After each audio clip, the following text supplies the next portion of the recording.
இது முதல் மொழி. மூப்பரியா முத்தமிழின் யாப்பறிந்த ஐயன் வள்ளுவனையும் பாட்டன் பாரதியையும் கொண்ட மூத்த மொழியாம் முத்தமிழ் தாய்க்கு என் முதற்கண் வணக்கம்.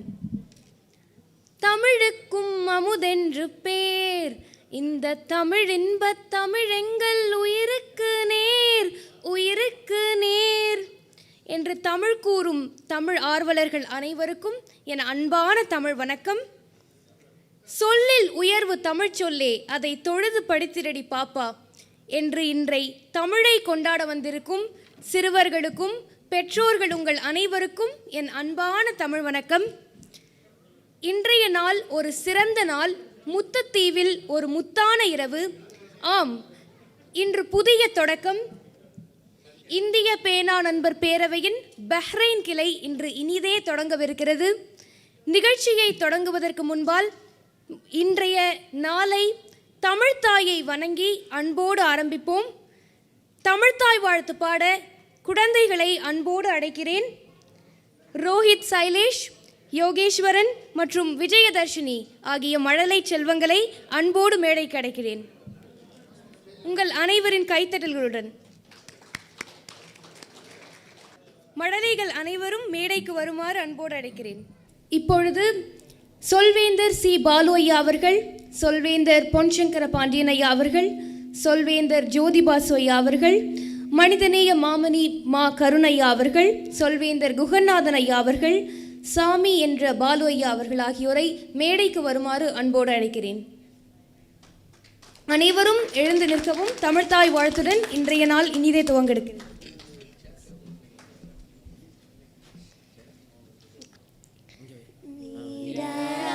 கடலுடுத்த நிலமடந்த கெழிலொழுகும் சீராரும் வதனமென திகழ் பரத கண்டமிதில் தெக்கணமும் அதிசிறந்த திராவிடனல் திருநாடும் தக்க சிற பிறை நுதலும் தரித்தனரும் திலகமுமே அத்திலக வாசனை போல் அனைத்துலகும் இந்த முற தெத்திசையும் புகழ் மணக்க இருந்த பெரும் தமிழனங்கே, தமிழனங்கே உன் சீரிளமை திறம் வியந்து செயல் மறந்து வாழ்த்துதுமே, வாழ்த்துதுமே, வாழ்த்துதுமே.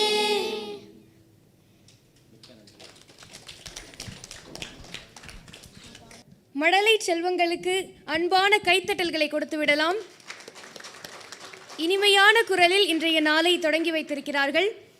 இப்பொழுது தொடக்க உரையாற்ற பஹ்ரைனின் தமிழ் புலி என்று சொல்லலாம், தமிழ் என்சைக்ளோபீடியா என்று சொல்லலாம். எந்த தலைப்பு கொடுத்தாலும் எதை பற்றி கேட்டாலும் உடனே தமிழருவி போல் தமிழ் வெள்ளம் கொட்டும் பஹ்ரைனின் எங்களுக்கு கிடைத்த ஒரு முத்து சொல்வேந்தர் சி. பாலு ஐயா அவர்களை தொடக்க உரையாற்ற அன்போடு அழைக்கிறேன்.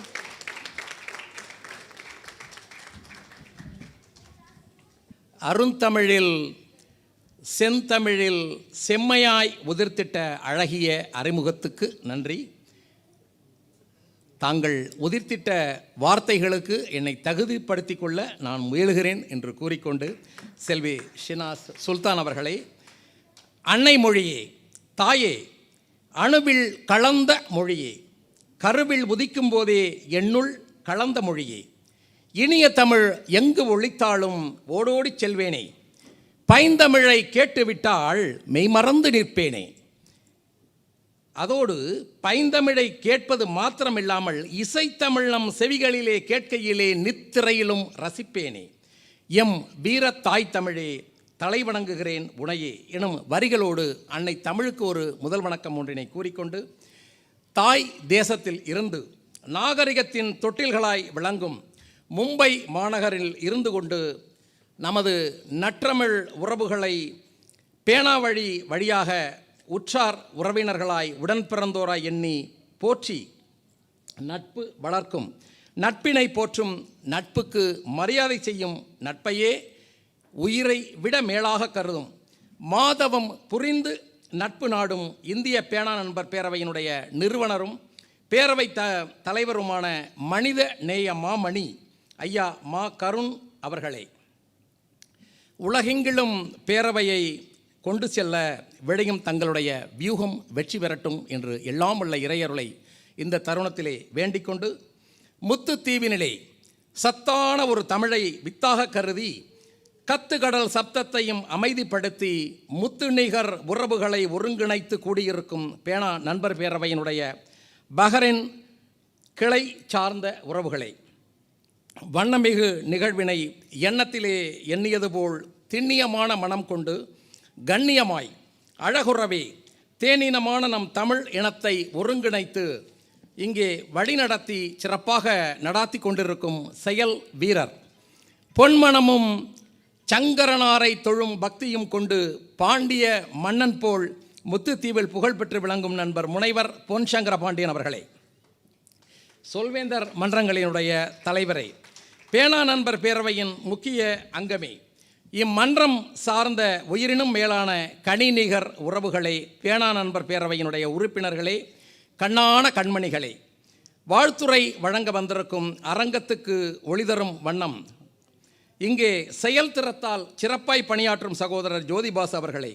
அருங்காலை பொழுதில் அழகுற சிறப்புற திருக்குறள் ஒப்புவித்தல் போட்டியினை சிறப்பாக நடத்தி காட்டிய திறனாளர்களே, நிகழ்வினில் சிறப்பாய் ஒத்துழைப்பு நல்கிய தங்கங்களே, நண்பர்கள், மரியாதைக்குரிய சந்திரன் அவர்களே, குகநாதன் அவர்களே, நம்முடைய தமிழுக்கு சேவையாற்றும் திரு சுப்பிரமணியன், முது சுப்பிரமணியன் அவர்களே, உங்கள் அனைவருக்கும் எங்களுடைய மன்றம் சார்ந்த திலகங்களுக்கும் முதற்கண் வணக்கத்தினை தெரிவித்துக் கொள்கின்ற இந்த வேளையினிலே போட்டிகளில் கலந்து கொண்டு திறன் காட்டி எமை வியக்க வைத்த விதிர்க்க வைத்த இளம் சிங்கக்குட்டிகளே, அந்த வீர மக்களை பெற்றளித்து பயிற்சியும் தந்திட்டு மேடையிலே அவர்கள் பிரகாசித்து நிற்க ஒளிர துணையாக இருந்த வணக்கத்துக்குரிய பெற்றோர்களே, விருந்தினர்களே, மன்றத்திலே கூடியிருக்கும் உயிரான தமிழ் உறவுகளை, உங்கள் அத்துணை பேருக்கும் எனது அன்பான நட்புடன் கூடிய இனிய மாலை தமிழ் வணக்கம்.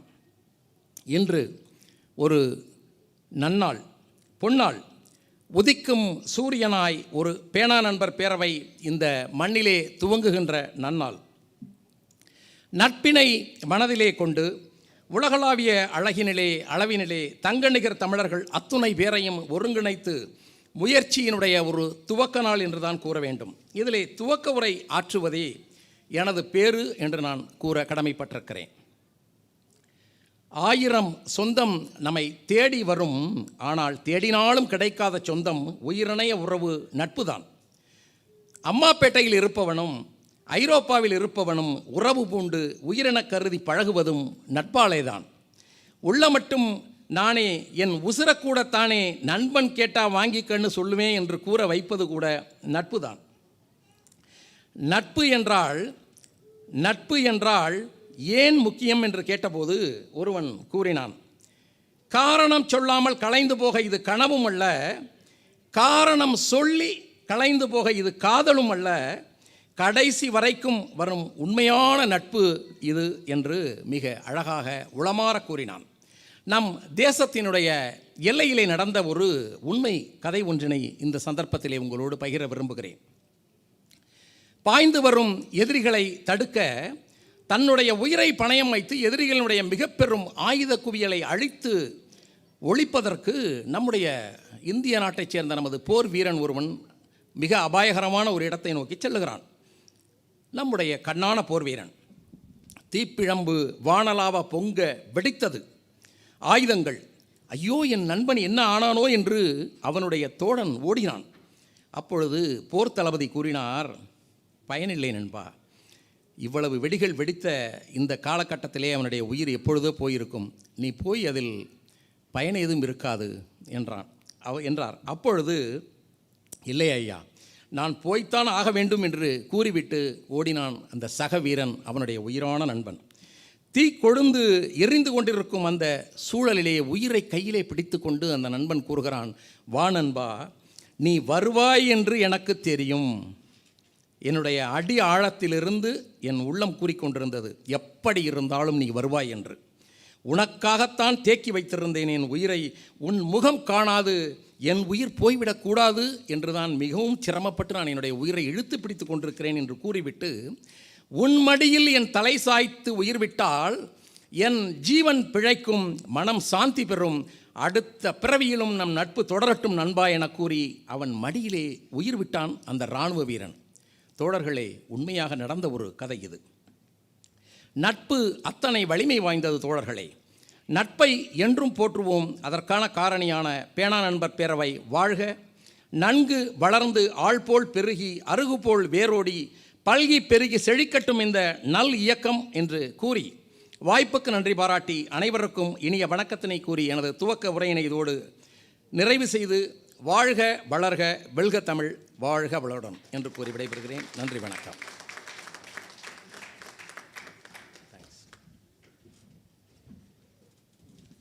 மிக்க நன்றி ஐயா. நான் ஏன் தமிழ் என்சைக்ளோபீடியா என்று அழைத்தேன் என்று உங்களுக்கே தெரிந்திருக்கும். மிக்க நன்றி ஐயா உங்களுடைய இனிமையான தொடக்கத்திற்கு. இப்பொழுது வரவேற்புரையாற்ற ஒரு மாபெரும் தமிழ் ஆளுமை, உலகத்தில் உள்ள தமிழர்களையெல்லாம் ஒன்றிணைக்கும் தமிழ் பாலமாக திகழக்கூடிய, எங்களையெல்லாம் வழி நடத்தக்கூடிய எங்களின் வழிகாட்டி, எவ்வளவு வேலை இருந்தாலும் தமிழ் சேவை செய்ய எப்பொழுதும் தயாராக இருக்கும் ஒரு மாமனிதர், எங்களின் மேன்மைமிகு சொல்வேந்தர் முனைவர் பொன் சங்கர பாண்டியன் ஐயா அவர்களை வரவேற்புரையாற்ற அன்போடு அழைக்கிறேன்.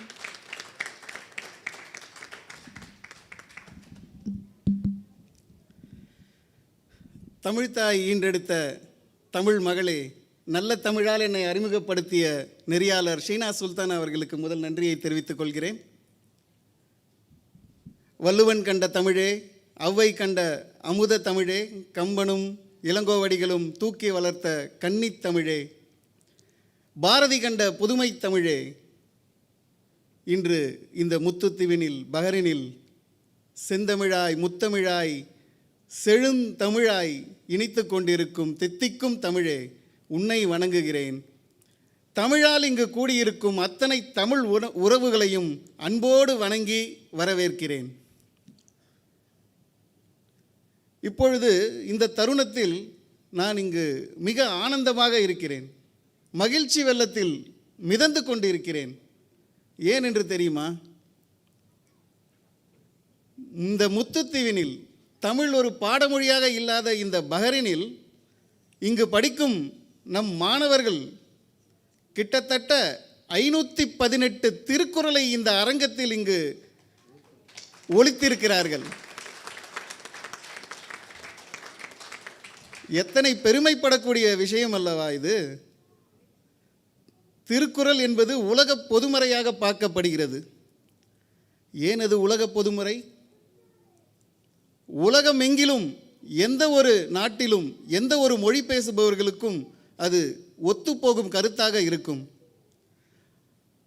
அந்த திருக்குறளில் 1330 குறள்கள் இருந்தாலும் அதில் ஜாதி கிடையாது, மதம் கிடையாது, அரசியலை பேசியிருக்கிறார். நல்ல அரசியலை, ஒரு அரசன் எவ்வாறு அரசாட்சி செய்ய வேண்டும் என்று பேசியிருக்கிறாரே தவிர அரசியலை பேசவில்லை. ஏன் தமிழ் என்ற வார்த்தை கூட அதில் ஒரு இடத்திலும் வந்ததில்லை. அதனால்தான் இன்று உலகம் முழுவதும் அது மொழிபெயர்க்கப்பட்டு உலக மக்கள் அனைத்து மொழி பேசுபவர்களாலும் அது அங்கீகரிக்கப்பட்டு கொண்டாடப்பட்டு வருகிறது. சமீபத்தில் பொன்னியின் செல்வன் முதல் பாகம், இரண்டாவது பாகம் எல்லாம் வந்திருந்தது. அதில் அந்த சுந்தர சோழர் ஒய்யாரமாக அமர்ந்திருப்பார் இல்லையா, அவருக்கு பின்னாடி நிறைய நூல்கள் இருக்கும். 2000 வருஷத்துக்கு முன்னாடி எழுதப்பட்ட அந்த திருக்குறள் நூல்கள் இருந்ததை எத்தனை பேர் பார்த்துருக்கிறீங்க? பார்த்துருக்க மாட்டீங்க, வாய்ப்பில்லை. மதுரை மீட்ட சுந்தர பாண்டியன் அப்படின்னு ஒரு படம் புரட்சி தலைவர் எம்ஜிஆர் நடித்தார். அதில் ஒரு பெரிய நூலகங்கள், ஆயிரக்கணக்கான நூல்கள் இருந்தது. அதில் நடுவில் திருக்குறள் இருந்தது. அதை யாராவது பார்த்தீங்களா? வாய்ப்பே இல்லை, பார்த்துருக்க மாட்டீங்க. ஏன்னா நம்ம நாட்டில், இந்திய நாட்டில் காகிதம் கண்டுபிடிக்கப்படவில்லை. சமீபத்தில் ஒரு 200 ஆண்டுகளுக்கு முன்பாகத்தான் முதலாக இந்தியாவிற்குள் காகிதம் வந்தது. ஆச்சரியமான விஷயம் இல்லையா? ஆனால் தமிழ் மொழி 2400 ஆண்டுகளுக்கு முற்பட்டது. அதற்கு முன்பே நம்முடைய தமிழ் மொழியில் இலக்கணங்கள் உண்டு, இலக்கியங்கள் உண்டு, கதை, காவியம், கட்டுரை எல்லாமே உண்டு. அதையெல்லாம் எப்படி எழுதினார்கள்? ஓலைச்சுவடியில் எழுதினார்கள், கல்வெட்டுகளில் எழுதினார்கள், சுவற்றில் எழுதினார்கள், ஈயம், பித்தளை, செப்பு தகடுகளில் எழுதினார்கள், நன்றாக சுடப்பட்ட பானை ஓட்டில் எழுதி வைத்தார்கள், பட்டு துணியில் எழுதினார்கள், ஆட்டுத்தோலில் எழுதினார்கள், மாட்டுத்தோலில் எழுதினார்கள். ஆனால் காகிதம் கண்டுபிடிக்கப்படவில்லை. இத்தனை வசதிகள் இல்லாத பொழுதே நம் நாட்டில், நம் மொழியில் இத்தனை லட்சக்கணக்கான, கோடிக்கணக்கான இலக்கியங்களும் காப்பியங்களும் எழுதப்பட்டிருந்தது. ஆனால் காலப்போக்கில் இந்த ஓலைச்சுவடிகளை இந்த ஆற்றில் விட்டால் உங்களுக்கு நல்ல பலன் கிடைக்கும் என்று சொன்னதனால் லட்சக்கணக்கான ஓலைச்சுவடிகள் ஆற்றில் போனது. இந்த ஓலைச்சுவடிகளை எரித்தால் உங்களுக்கு புண்ணியம் கிடைக்கும் என்று சொன்னதால் கோடிக்கணக்கான ஓலைச்சுவடிகள் எரிக்கப்பட்டது. அப்படி ஒரு வெள்ளைக்கார துறைக்காக ஒரு சமையல்காரர் அந்த சமையல் செய்கிறதுக்காக விறகுகளை எரிக்கிறாரு. அதில் சில ஓலைச்சுவடிகளையும் போட்டு எரிக்கிறாரு. ஓலைச்சுவடிகள் எரிக்கிறதுக்கு ரொம்ப இலகுவாக இருக்கிறது அப்படின்ட்டு எரிக்கிறாரு. அந்த வெள்ளைக்காரத்துறை பார்த்திங்கன்னா அவர் பேர் எல்லிஸ். அவர் தமிழில் மேல் உள்ள பற்றால் தமிழை நன்றாக கற்று தேர்ந்து தமிழ் மொழியில் இருக்கும் எத்தனையோ காப்பியங்களை எல்லாம் படித்து தேர்ந்தவர் அவர். அந்த சமையல்காரன் ஒரு அழகான ஒரு ஓலைச்சுவடியாக இருக்கே, இதில் ஏதோ முக்கியமானது எழுதியிருக்கும் போல் இருக்குன்ட்டு அந்த துரைக்கிட்ட எடுத்துகிட்டு போய் கொடுக்குறாரு. ஐயா, எல்லிஸ் துரை ஐயா அவர்களே, இந்த மாதிரிங்க இந்த ஓலைச்சுவடி கொஞ்சம் இருக்கிறதுலே ரொம்ப அழகாக இருக்குது, என்னன்னு பாருங்கள் அப்படின்னு இருக்காரு. அதை எடுத்து படித்து பார்த்தவர் அதிர்ந்து போனார். அதில் எழுதியிருந்தது தான் திருக்குறள். அப்போது நம்முடைய நாட்டில் காகிதம் கண்டுபிடிக்கப்படவில்லை. நம்முடைய நாட்டுக்கு, அதாவது உலகம் மொத்தமும் இந்த காகிதத்தை கண்டுபிடித்தவர் யார் என்று பார்த்தீர்களானால் நம்ம அண்டை நாட்டவரான சீனத்துக்காரர்கள் தான் கண்டுபிடித்தார்கள். எப்போ கண்டுபிடிச்சாங்க? 5ஆம் நூற்றாண்டிலேயே கண்டுபிடிச்சாங்க. ஆனால் அதை அவர்கள் ரகசியமாக வைத்திருந்தார்கள். நம்ம ஊர்லேருந்து சோழர்கள் அங்கே வணிகத்துக்காக பயணப்பட்டார்கள், பாண்டியர்கள் பயணப்பட்டார்கள். ஆனால் அவங்க யாருமே அந்த காகிதத்தை அவங்க கண்ணில் பார்க்கல. ஆனால் 5ஆம் நூற்றாண்டில் கண்டுபிடிக்கப்பட்ட அந்த காகிதத்தை 12ஆம் நூற்றாண்டில் இப்போ நம்ம வாழக்கூடிய இந்த அரபு தேசத்தவர்கள் தான் கண்டுபிடித்து அந்த தொழில்நுட்பத்தை அவர்கள் நாட்டிற்கு கொண்டு வருவதுக்கே ஒரு 15வது நூற்றாண்டு ஆச்சு. அந்த தொழில்நுட்பத்தை வெள்ளைக்காரன் நம்ம இந்தியாவுக்கு கொண்டு வரும்போது 18ஆம் நூற்றாண்டின் இறுதியில் தான் காகிதமே வந்தது. இந்த எல்லிஸ் துரை அதை திருக்குறள் என்று கண்டுபிடித்து இத்தனை ஒரு நல்ல ஒரு பொக்கிஷம் என்று ஹாரிங்டன் துரையிடம் சொல்லி முதலாக தமிழில் அச்சு செய்யப்பட்டு வெளியிடப்பட்ட நூல் திருக்குறள். இது மட்டுமல்ல பெருமைக்குரிய விஷயம், இன்றைய காலகட்டத்தில் உலகத்தில் எத்தனையோ மொழிகள் உள்ளன. இன்றைய காலகட்டத்தில் எத்தனையோ மொழிகளில் உள்ள நூல்களில் ஒரு மதம் சம்பந்தப்பட்ட, ஒரு வழிபாடு சம்பந்தப்பட்ட நூல்களாக இல்லாமல் ஒரு பொது நூலாக அதிக மொழிகளில் மொழிபெயர்க்கப்பட்ட நூல் திருக்குறள். இந்த பெருமையும் நம் தமிழுக்கே சேருகிறது. அப்படிப்பட்ட திருக்குறளை இன்று நம்முடைய மாணவர்கள் கிட்டத்தட்ட 518 திருக்குறளை இந்த அரங்கத்தில் பேசியிருக்கிறார்கள் என்றால் அது பெருமைப்படக்கூடிய விஷயம். தமிழ் மொழி, அந்த தமிழ் என்ற ஒற்றை சொல்லால் தான் நாம் இங்கே கூடியிருக்கிறோம். இது பாரம்பரியமிக்க மொழி. அதாவது உலகம் மொத்தத்துக்கும் பார்த்திங்கன்னா ஒரு 15,000 மொழி இருக்குங்க. தமிழ்நாட்டில், இந்தியாவில் மட்டுமே ஒரு 12,000 மொழிகள் இருக்கும் என்று கூறுகிறார்கள். ஆனால் மொத்தம் ஒரு 150 மொழிகளுக்குத்தான் எழுத்து வடிவம் உண்டு. ஸ்கிரிப்ட் என்று சொல்கிறோம் இல்லையா, அந்த எழுத்து வடிவம் ஒரு கிட்டத்தட்ட ஒரு 150 மொழிகளுக்கு தான் இருக்கிறது. மற்ற மொழிகள் எதிலுமே அந்த ஸ்கிரிப்ட் கிடையாது. எங்கே எழுத்து வடிவம் இல்லையோ அங்கே இலக்கணம் கிடையாது, இலக்கியம் கிடையாது, கதை, கட்டுரை, காப்பியம் எதுவுமே மற்ற மொழிகளில் கிடையாது. ஒரு காதலன் காதலியை ஒரு காதல் கடிதம் எழுத வேண்டும் என்றால் கூட பிற மொழிகளின் உதவியைத்தான் நாட வேண்டிய ஒரு சூழ்நிலை மற்ற மொழிகளுக்கு இருக்கிறது. ஆனால் இந்த 150 மொழிகளில் ஒரு 6 மொழிகளை செம்மொழி என்று நாம் சொல்லவில்லை, நாம் பெருமை பீத்திக் கொள்ளவில்லை. ஹார்வர்டு பல்கலைக்கழகம் பல மொழி ஆராய்ச்சியாளர்களை கொண்ட ஹார்வர்டு பல்கலைக்கழகம் 6 மொழிகளை, உலக மொழிகளை செம்மொழிகளாக அறிவித்திருக்கிறது. கிரேக்கம், லத்தீன், ஹீப்ரு, சமஸ்கிருதம், சீனம், தமிழ். 15,000 உலக மொழிகளில் 6, அந்த டாப் 6 என்று சொல்லக்கூடிய அந்த 6 செம்மொழிகளில் ஒரு மொழியாக தமிழ் இருப்பது எவ்வளவு பெருமைக்குரிய விஷயமாக பார்க்கப்படுகிறது இல்லையா? செம்மொழி என்றால் 2000 வருடங்களாக, கிட்டத்தட்ட 1000-2000 வருடங்களாக இருக்கக்கூடிய மொழி என்று ஆராய்ச்சியாளர்களால் நிரூபிக்கப்பட்ட மொழிகள். ஆனால் இந்த 6 மொழிகளில் கிரேக்கம், லத்தீன், ஹீப்ரு இது 3ம் தற்போது பேசப்படக்கூடிய மொழிகளாக இல்லை. அது பழம்பெரும் மொழியாக இருந்தாலும் தற்போது பேசப்படக்கூடிய மொழிகளாக இல்லை.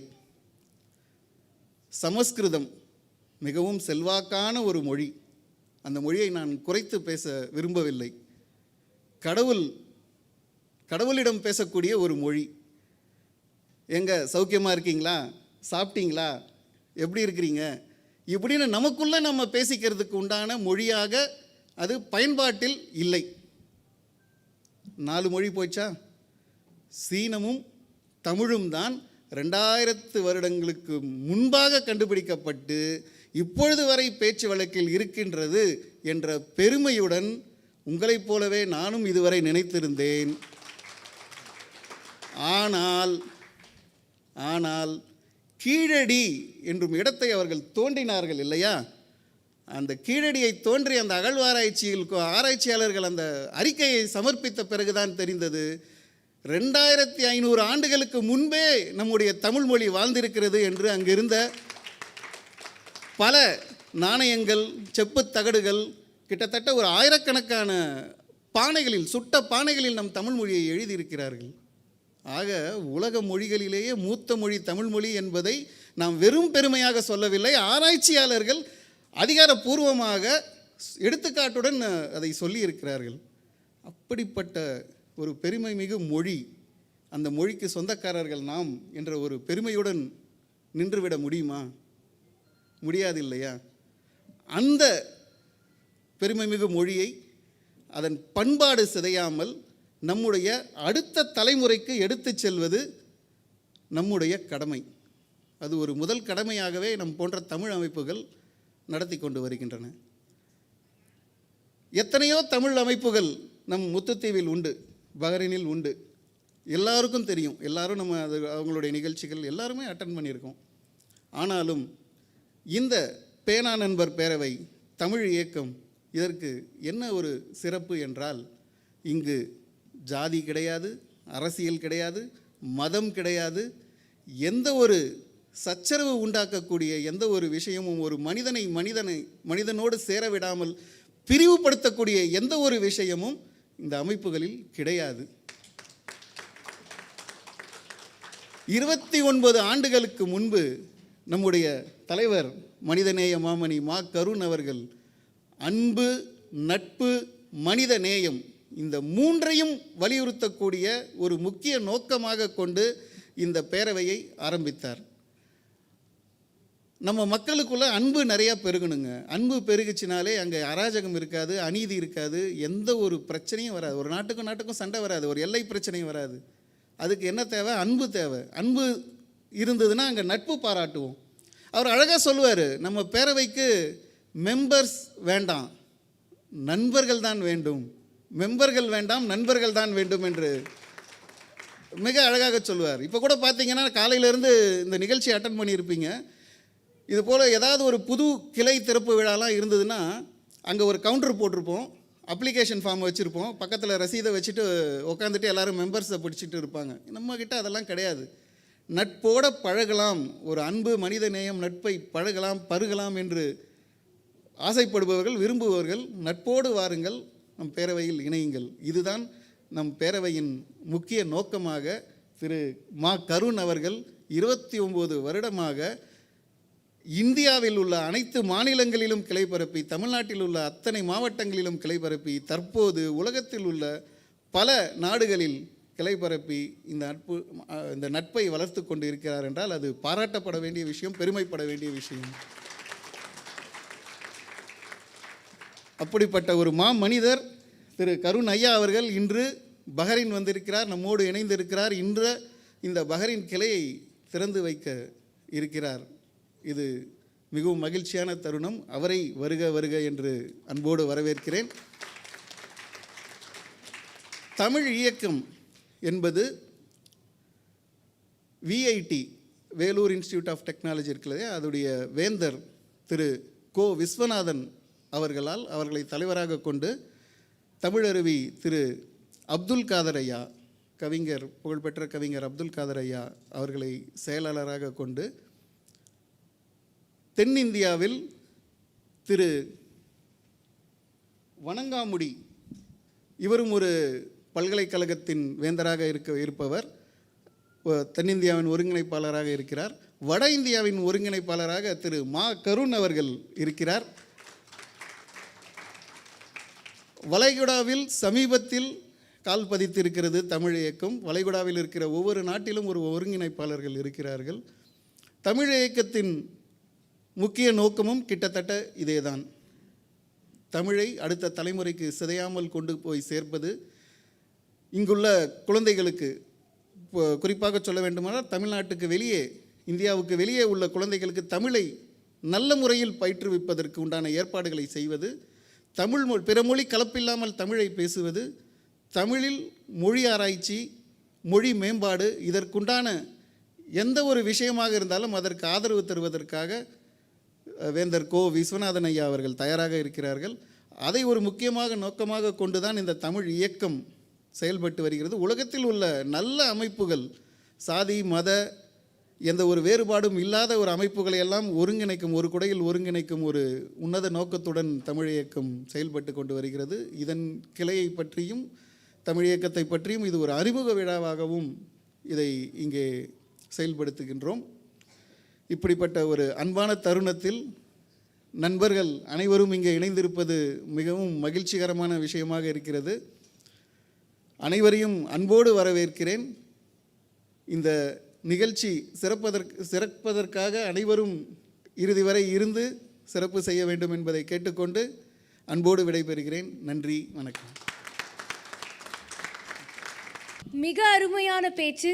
பல அறியா தகவல்களை நமக்குள் சிறப்பாக சொல்லித்தந்த எங்களின் வழிகாட்டி மேன்மைமிகு சொல்வேந்தர் திரு பொன்சங்கர பாண்டியன் ஐயா அவர்களுக்கு மீண்டும் பலத்த கைத்தட்டல்களை கொடுத்து விடலாம். மிக்க நன்றி ஐயா. அடுத்ததாக வாழ்த்துரையாற்ற சொல்வேந்தர் ஜோதிபாசு ஐயா அவர்களை அன்போடு அழைக்கிறேன். இவர் பஹ்ரைனில் நடக்கக்கூடிய பல தமிழ் நிகழ்வுகளில் பங்கேற்று உறுதுணையாக இருந்து பல நிகழ்ச்சிகளை மிகவும் சிறப்பாக செய்து நடத்தக்கூடிய ஒரு நபர். பல தமிழ் உள்ளங்களுக்கு உறுதுணையாகவும் எப்பொழுதும் நட்பை பாராட்டக்கூடிய ஒரு அன்பான மனிதர். எங்களின் தமிழ் சொத்து சொல்வேந்தர் மா ஜோதிபாசு ஐயா அவர்களை அன்போடு அழைக்கிறேன் வாழ்த்துரை நிகழ்த்த. அறிமுகம் தந்த செல்வி ஷினா சுல்தானா அவர்களுக்கு நன்றிகளை தெரிவித்துக் கொள்கிறேன். தமிழ் கூறும் நல்லுலகுக்கும் தமிழ் அன்னைக்கும் எனது முதற்கண் மாலை வணக்கத்தை கூறிக்கொண்டு, தமிழால் இணைவோம், தமிழால் ஒன்றுபடுவோம் என்ற கருத்தை முன்வைத்து நாம் அனைவரும் இங்கே ஒன்று கூடியுள்ளோம். முதல்ல நான் ஒரு விஷயத்தை இங்கே பகிர்ந்துக்கணும்னு ஆசைப்பட்றேன். கடல் கடந்து வந்திருந்தாலும் நாம் படித்த தமிழ் நம்ம அடுத்த தலைமுறைக்கு சென்று சேர வேண்டும் என்ற நோக்கில் இங்கே வளைகுடாவில் பல தமிழ்ச் சங்கங்கள், குறிப்பாக இந்த முத்துத்தீவில் பல தமிழ் உள்ளங்கள், பல இலவச தமிழ் வகுப்புகள், பல தமிழ் போட்டிகள் எல்லாம் நடத்திட்டு இருக்கிறாங்க. தொடர்ந்து நாங்களும் அதில் பங்கு பெற்றுள்ளோம் என்பதில் ஒரு சிறு மகிழ்ச்சி கலந்த பெருமிதம் எங்களுக்கெல்லாம் உண்டு. இன்றைக்கி காலையில் பார்த்திங்கன்னா திருக்குறள் போட்டி வச்சுருந்தோம். ஏறக்குறைய 6 வயசுலேருந்து எல்லா குழந்தைங்களும் கலந்துக்கிட்டாங்க.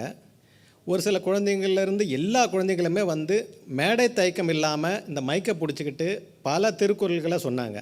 அது வந்து சாதாரண விஷயம் இல்லை. அதில் வந்து நான் வந்து சில குழந்தைங்கள்கிட்ட கேட்டேன், நீங்களாம் தமிழ் படிப்பீங்களாப்பான்ட்டு. எழுத்துக்கூட்டி படிக்கிறது ஒரு சில குழந்தைகளுக்கு பரவாயில்லன்னு சொன்னாங்க, ஒரு சில குழந்தைகளுக்கு இன்னும் படிக்க வரவில்லை. ஏனென்றால் அந்த வாய்ப்பு அவர்களுக்கு முழுவதாக தமிழ்நாட்டு மாணவர்களைப் போல் இங்கே இல்லை.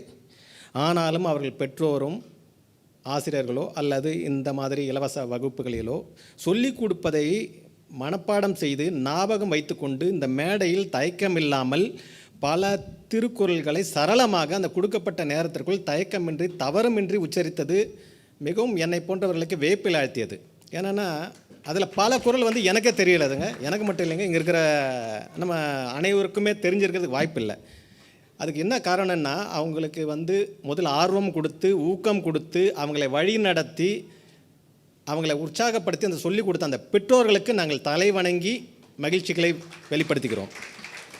இந்த முயற்சி இதோடு நின்று விடக்கூடாதுங்க. ஏன்னா நம்ம வந்து அடுத்த தலைமுறைக்கு தமிழ் வந்து இனி தமிழ் மெல்ல சாகும்னு சொல்லுவாங்க. அது மாதிரி அந்த வார்த்தைக்கு அர்த்தமே கிடையாது. ஏன்னா தமிழை என்றைக்கு யாராலும் அழிக்க முடியாது. அழிச்சிருந்தால் நம்ம நண்பர் பொன்சங்கர் சொன்னபடி வரலாற்று ஆதாரங்களின்படி 2500 ஆண்டுகளுக்கு மேலாக ஒரு மொழி இருக்குதுன்னா நம்ம மொழிக்கு வந்து காரணம் வந்து கல் தோன்றி முன் தோன்ற காலத்து முன் தோன்றி மூத்த குடி தமிழ் குடி என்ற பெருமைக்குரியவர்கள் நாம். அதனால் வந்து தமிழ் வந்து என்றைக்குமே சாகாது. ஆனால் அதை அடுத்த கட்டத்துக்கு எடுத்து செல்ல வேண்டிய பொறுப்பும் கடமையும் பெற்றோராக, நண்பனாக, ஆசிரியராக, மாணாக்கர்களாக, சக அலுவலர்களாக நம்ம அனைவருக்கும் உண்டு. அதை வந்து நம்ம தயவு செய்து நம்ம குழந்தைகள் ஆங்கிலத்தில் படித்தாலோ வேற்று மொழியில் படித்தாலோ எந்த நாட்டில் படித்தாலும் குறைந்தபட்சம் நம்ம வீட்டில் எல்லாருமே தமிழ் பேசுங்க. பசங்க கிட்ட ஃபஸ்ட்டு இங்கிலீஷ் பேசட்டும், ஏன்னா ஸ்கூலில் போனால் இங்கிலீஷ் தான் பேசி ஆகணும். அதனால் வந்து அந்த தமிழை வந்து வீட்டில் வந்து எல்லாருமே வந்து தமிழ் பேசுங்க. குழந்தைங்கிட்ட முடிஞ்சால் எழுத்துக்கூட்டி படிக்க கற்றுக் கொடுங்க. இது போன்ற திருக்குறளை பற்றி ஒரு கருத்துக்களை அப்பப்போ சொல்லுங்கள். நீங்கள் சினிமா பார்க்குறது, டிவி பார்க்குறது, சீரியல் பார்க்குறதுக்கு இடையில் வந்து இந்த மாதிரி ஒரு கருத்துக்களையும் எடுத்து சொல்லுங்கள். ரொம்ப அப்போ தான் வந்து நம்ம அடுத்த தலைமுறைக்கு வந்து அந்த தமிழை எடுத்து சொல்ல முடியும். அடுத்து பார்த்திங்கன்னா இன்றைய விழாவின் நோக்கமே வந்து நாங்கள்லாம் ஒன்று கூடிய இருக்கிறது காரணமே வந்து அன்பால் தான். அன்புன்றது யாருக்கு வரும்? கணவன் மனைவி, தாய் தந்தை, உடன் பிறந்த சகோதரர்கள். இந்த அன்பு வந்து நிலையானதா, உறுதியானதா, இல்லை இது நம்பத்தகுந்ததா? 100% யாராலும் உறுதி கூற முடியாது. ஏன்னா அப்பா அம்மா கிட்ட நிறைய விஷயத்தை நம்ம மறைச்சிருப்போம், சொல்ல மாட்டோம், சொல்ல முடியாது, இல்லை சொல்ல தயக்கம் அல்லது சொல்ல விரும்பவில்லை. 100% கணவனோ மனைவியோ தங்களுடைய ரகசியங்களையோ உள்ள குமுறல்களையோ ஆதங்கங்களையோ எண்ணங்களையோ ஆசைகளையோ வெளிப்படுத்தின ஒரு தம்பதி இந்த உலகத்தில் இருக்கவே முடியாது. ஏன்னா இருக்கிறீங்களா அந்த மாதிரி? என் ஹஸ்பண்டுக்கு தெரியாத விஷயம் என்கிட்ட இல்லை, என்னோடய மனைவிக்கு தெரியாத விஷயம் என்கிட்ட இல்லை. நாங்கள் அந்த மாதிரி ஒன்றுக்குள்ளே ஒன்று கண்ணுக்குள்ளே கண்ணுன்னு யாருனா இருக்கிற ஒரு தம்பதியை சொல்ல முடியுமா? முடியவே முடியாது. சொன்னீங்கன்னா அது வந்து ஒரு வடிவேல் ஜோக்கு மாதிரி கடந்து போயிடணும், நகைச்சுவையாக தான் நினச்சிக்கணும். ஆனால் ஒரு கணவன் மனைவி கிட்ட சொல்ல முடியாத விஷயத்தையும், ஒரு மனைவி கணவன் கிட்ட சொல்ல முடியாத விஷயத்தையும், ஒரு மகன் தந்தைக்கோ தாய்க்கோ சொல்ல முடியாத விஷயத்தையும் 2 நண்பர்கள் இடத்தில் பகிர்ந்து கொள்ளலாம். அது நண்பனோ தோழியோ. அது சந்தோஷமான விஷயமா இருக்கலாம், சோகமான விஷயமா இருக்கலாம், கோபமாக இருக்கலாம், இல்லை ஒருத்தரை பற்றி புறம் பேசுறதுனா கூட நண்பர்கள்கிட்ட சொன்னாதாங்க அது ஒரு சந்தோஷம். புரியுதுங்களா? திட்டுறதுனா கூட பாருங்கள், அவன் இப்படி பண்ணிட்டான், அவங்க இப்படி பண்ணிட்டாங்க, நம்ம நண்பர்கள்கிட்ட சொல்கிறோம் பார்த்தீங்களா? அது வந்து எதிர்பார்ப்பில்லாத ஒரு மனக்குமுறல், மன வெளிப்பாடு. அதனால தான் வந்து நீங்களாம் ஒரு பருமையான ஒரு வாக்கியத்தை கேள்விப்பட்டிருப்பீங்க. உன்னை பற்றி தெரிய வேண்டுமென்றால் அல்லது உன்னை பற்றி சொல்ல வேண்டுமென்றால் உன் நண்பன் யார் என்று சொல், இந்த உலகம் உன்னை பற்றி சொல்லும். ஏன்னா என்னை பற்றி தெரியணுன்னா என்னுடைய நண்பர்களை பற்றி சொன்னால் தெரிஞ்சுவான். ஓ அவன் ஃப்ரெண்டாக அவன் இப்படி தான் இருப்பான், நான் உண்மையில் நல்லவனாக தான் இருப்பேன். ஆனால் என்னுடைய நண்பனை பற்றி சொல்லும் போது என்னுடைய அசஸ்மெண்ட்டு ஜட்ஜ்மெண்ட் வந்துடும். நல்ல விதமாகவும் வரலாம், கெட்ட விதமாகவும் வரலாம். அது அவர்களுடைய நண்பர்களை பொறுத்து. அதனால தான் வந்து நட்புக்கு வந்து இந்த உலகத்தில் அனைவரும் மரியாதை கொடுக்குறாங்க. இந்த நட்புன்றது ஜாதி, மதம், மொழி, இனம், அரசியல் எதுவுமே கிடையாது. அந்த காலத்தில் எடுத்துக்கிட்டிங்கன்னா சூரிய வம்சத்தில் பிறந்த கர்ணன்லேருந்து அந்த பிற்படுத்தப்பட்ட வகுப்புனே வச்சுக்கலாம், அதுக்குள்ளே போக வேண்டாம். அந்த கர்ணனும் துரியோதனனுக்கு நட்புக்கு ஈடாக வந்து நம்ம வேறு யாருன்னா சொல்கிறோமா? நம்ம அங்கே வந்து நம்ம வந்து மதத்தையோ உயர்ந்த குலமோ தாழ்ந்த குலமோ பார்க்கல. அந்த நட்பு தான் நம்ம இன்றளவும் உதாரணமாக எடுத்துக்கொண்டுள்ளோம். துரியோதனன் கர்ணன் போல உள்ள நட்பு வேறு யாரிடமும் இன்று இல்லை என்பது அதிலிருந்து தெரிஞ்சுக்கிற விஷயம் என்னென்னா, நட்புக்கு மதம், இனம், ஜாதி, மொழி எந்த விதமான எல்லையும் கட்டுப்பாடும் கிடையாது. நம்ம மதத்தால் வேறுபட்டிருக்கலாம், இனத்தால் வேறுபட்டிருக்கலாம். இந்த நாட்டில் வந்து நம்ம எல்லாருமே இருக்கோன்னா இந்த நாட்டில் இருக்கிறவங்க யாருமே நம்மக்கிட்ட மதத்தை வைத்தோ மொழியை வைத்தோ பாகுபாடு பார்க்கறதில்ல. அதனால தான் நம்ம இன்றைக்கி சர்வை பண்ண முடியுது. நம்ம படிப்பால், தொழிலால், நம்ம திறமையால், அனுபவத்தால் இன்றைக்கி நம்ம சர்வை பண்ணிட்டு இருக்கோம்னு நினைக்காதீங்க. இந்த நாட்டு மக்கள் நம்மளை வந்து இந்த அரசாங்கம், இந்த மக்கள், இந்த மொழி, இந்த சகோதரத்துவத்தோடு நம்மளுடைய முதலாளி, சக ஊழியர்கள், சக அலுவலர்கள் நம்மளை ஏற்றுக்கொண்டதுனால தான் நம்ம இன்றைக்கி வெற்றிகரமாக வளைகுடாவில் இந்த தமிழர்கள் வாழ்ந்து கொண்டு இருக்கிறார்கள். ஆனால் நம்ம ஊரில் இருக்கிறவங்க கூட இந்த மாதிரி வாழ முடியலை.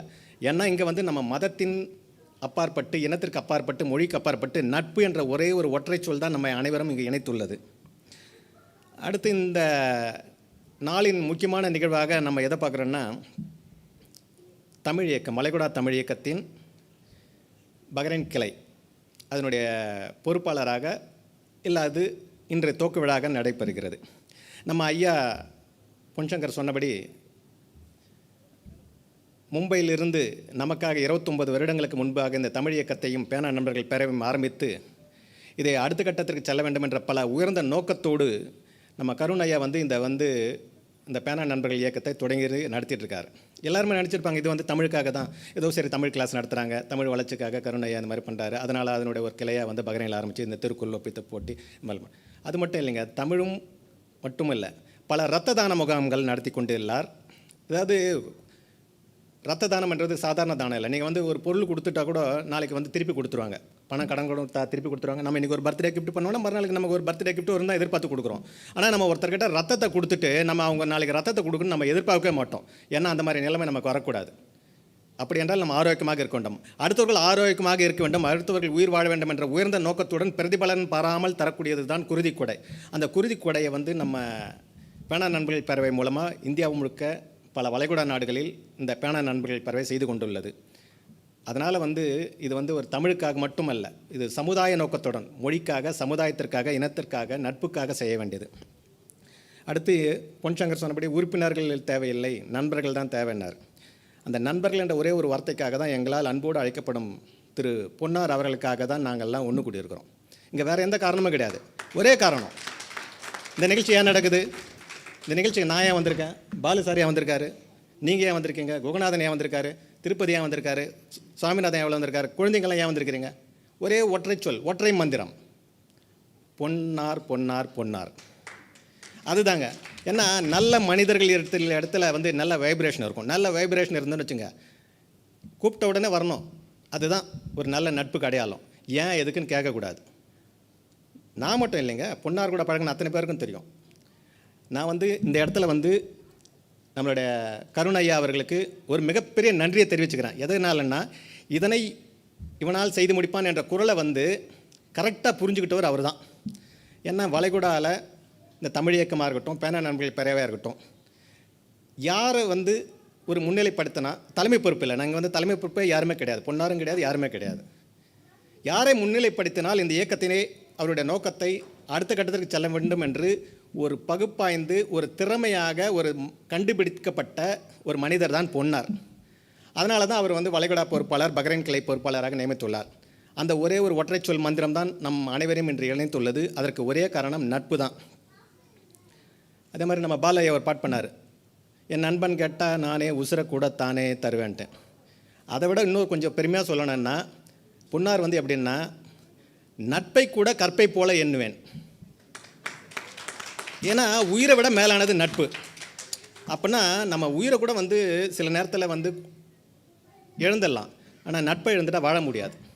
அதனால் வந்து அந்த மாதிரி நட்புக்கு இலக்கமாக திகழும் பொன்னார் அவருடைய பணி சிறக்க அவருடைய தலைமையில் அல்லது அவருடைய வழிகாட்டுதலில் திரு கருணையா அவர்களின் முன்முயற்சினால் இந்த பஹ்ரைன் கிளை பேனா நண்பர்கள் பேரவை மென்மேலும் செழித்து நண்பர்களுக்கும், முட்டார்களுக்கும், உறவினர்களுக்கும் தமிழ் சமுதாய பணி, ஜாதி, மதம், இனம், மொழி, அரசியல் கடந்து இந்த முத்துத்தீவில் அடுத்த கட்டத்திற்கு செல்லும் என்ற ஆவலுடன் எல்லாம் வல்ல இறைவனை வேண்டிக் கொள்கிறேன். அடுத்து உங்களுக்கு ஒரு சின்ன இந்த நிகழ்ச்சி இதோடு நிறைவு பெறாது. இது வந்து ஒரு தொடக்கப்புள்ளி தான். அகர முதல் எழுத்தெல்லாம் ஆதிபவன் முகதற்றே உலகு என்பது போல் அந்த அகர முதல் எழுத்தெல்லாம் மாதிரி தான் இன்றைக்கி வந்து ஒரு திருக்குறள் போட்டியோடு நாங்கள் ஸ்டார்ட் பண்ணியிருக்கோம். அடிக்கடி நேரம் கிடைக்கும்போது, வாய்ப்பு கிடைக்கும்போது இது போன்ற பல தமிழ் தலைப்புகளில் போட்டிகள், ஊக்கப்படுத்தல் நிகழ்ச்சிகள் மற்றும் அதுமில்லாமல் பெரியவர்களுக்கான நிகழ்ச்சிகள் எல்லாமே நடக்க நாங்கள் ஒரு ஆலோசனை திட்டமிட்டிருக்கோம். அதுக்கெல்லாம் நாங்கள் உங்கள்கிட்ட வேண்டி கேட்டுக்கிறது, எங்களை வாழ்த்தினால் மட்டும் போதாது, எங்களோடு இணைந்து செயல்படுங்கள். உறுப்பினராக ஆகணும்னாலும் அவசியம் இல்லைங்க. எங்களோடு இணைந்து எங்களோட முழு முயற்சிக்கு ஒத்துழைப்பு கொடுத்து எங்களை அடுத்த கட்டத்துக்கு எடுத்து செல்லுங்க. இதில் இது என்னடா பேனா நண்பர்கள் பேரவை, இதில் நம்ம தான் ஏகப்பட்ட வாட்ஸ்அப் குரூப்பு திறந்தால் வீட்டுக்காரன், பக்கத்து வீட்டுக்காரன், எதிர் வீட்டுக்காரன், படித்தவன் படிக்காதவன் எல்லா குரூப்லையும் இருக்கிறோம். ஆனால் இதில் வேறு எக்ஸ்ட்ரா ஒரு வாட்ஸ்அப் குரூப்பாக நம்ம நினைப்போம். இந்த வாட்ஸ்அப் குரூப்பை நீங்கள் எப்படி யூஸ் பண்ணணுன்றதுக்கு ஒரே ஒரு சின்ன ஒரு இது, சுயநலம் இல்லாத பொதுநலம் வெற்றி பெறாது. எப்பவுமே சுயநலம் வேணும். இதை நீங்கள் சுயநலமாக கூட யூஸ் பண்ணிக்கலாம். எப்படின்னா, இப்போ நம்ம பசங்க இங்கே படிக்கிறாங்க, உங்களுக்கு ஒரு டியூஷன் தேவை, இங்கே கேட்டிங்களா உடனே டக்குன்னு வரும், நான் இங்கே டியூஷன் போகிறேன், இங்கே போகிறேன். அடுத்து காலேஜ் முடிச்சுட்டு நம்ம இந்தியாவுக்கு போகணும். எந்த காலேஜ் படிக்கிறது, எந்த ஊரில் படிக்கிறது. இப்போ உங்களுக்கு தெரியுமா, பாம்பேயில் யார் இருக்காங்க, மெட்ராஸில் யார் இருக்காங்க, டெல்லியில் யார் இருக்காங்க, பெங்களூரில் யார் இருக்காங்க. அப்போ இந்த குழுவிலோட இது சேர்ந்திங்கன்னா நம்ம கருணையாக ஏகப்பட்ட கான்டாக்ட்ஸ் இருக்குது, பொன்சங்கருக்கு ஏகப்பட்ட கான்டாக்ட்ஸ் இல்லை. அது மாதிரி ஒருத்தருக்கு அவர்களோட சோர்ஸை பொறுத்து கான்டாக்ட்ஸ் இருக்குது. அப்போ நம்ம இதை யூஸ் பண்ணிக்கலாம்.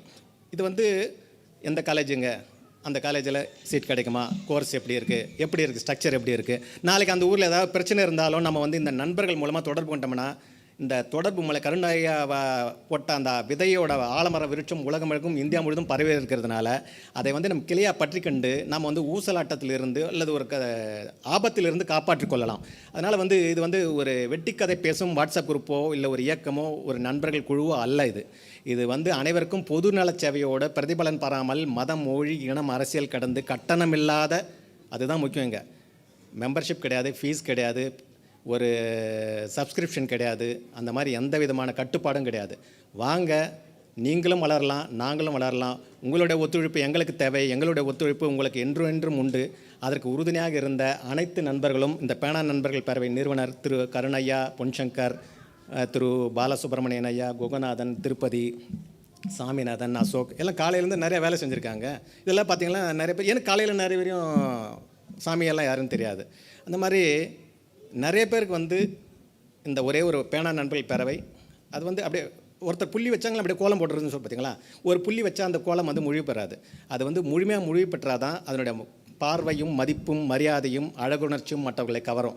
அந்த மாதிரி கருணையாக தொடங்கி வச்ச புள்ளி அடுத்த கட்டத்துக்கு பொன்சங்கர் போட்டிருக்காரு. அடுத்து நாங்கள்லாம் இணைஞ்சிருக்கோம். இது ஒரு கோலமாக இருக்குது. இதை ரங்கோலியாக பண்ணுறதுக்கு நம்மளோட மகளிர் அணியும் இணையணும். ஏன்னா பெண்கள் இல்லாமல் இந்த உலகத்தில் எதுவுமே நடக்காது.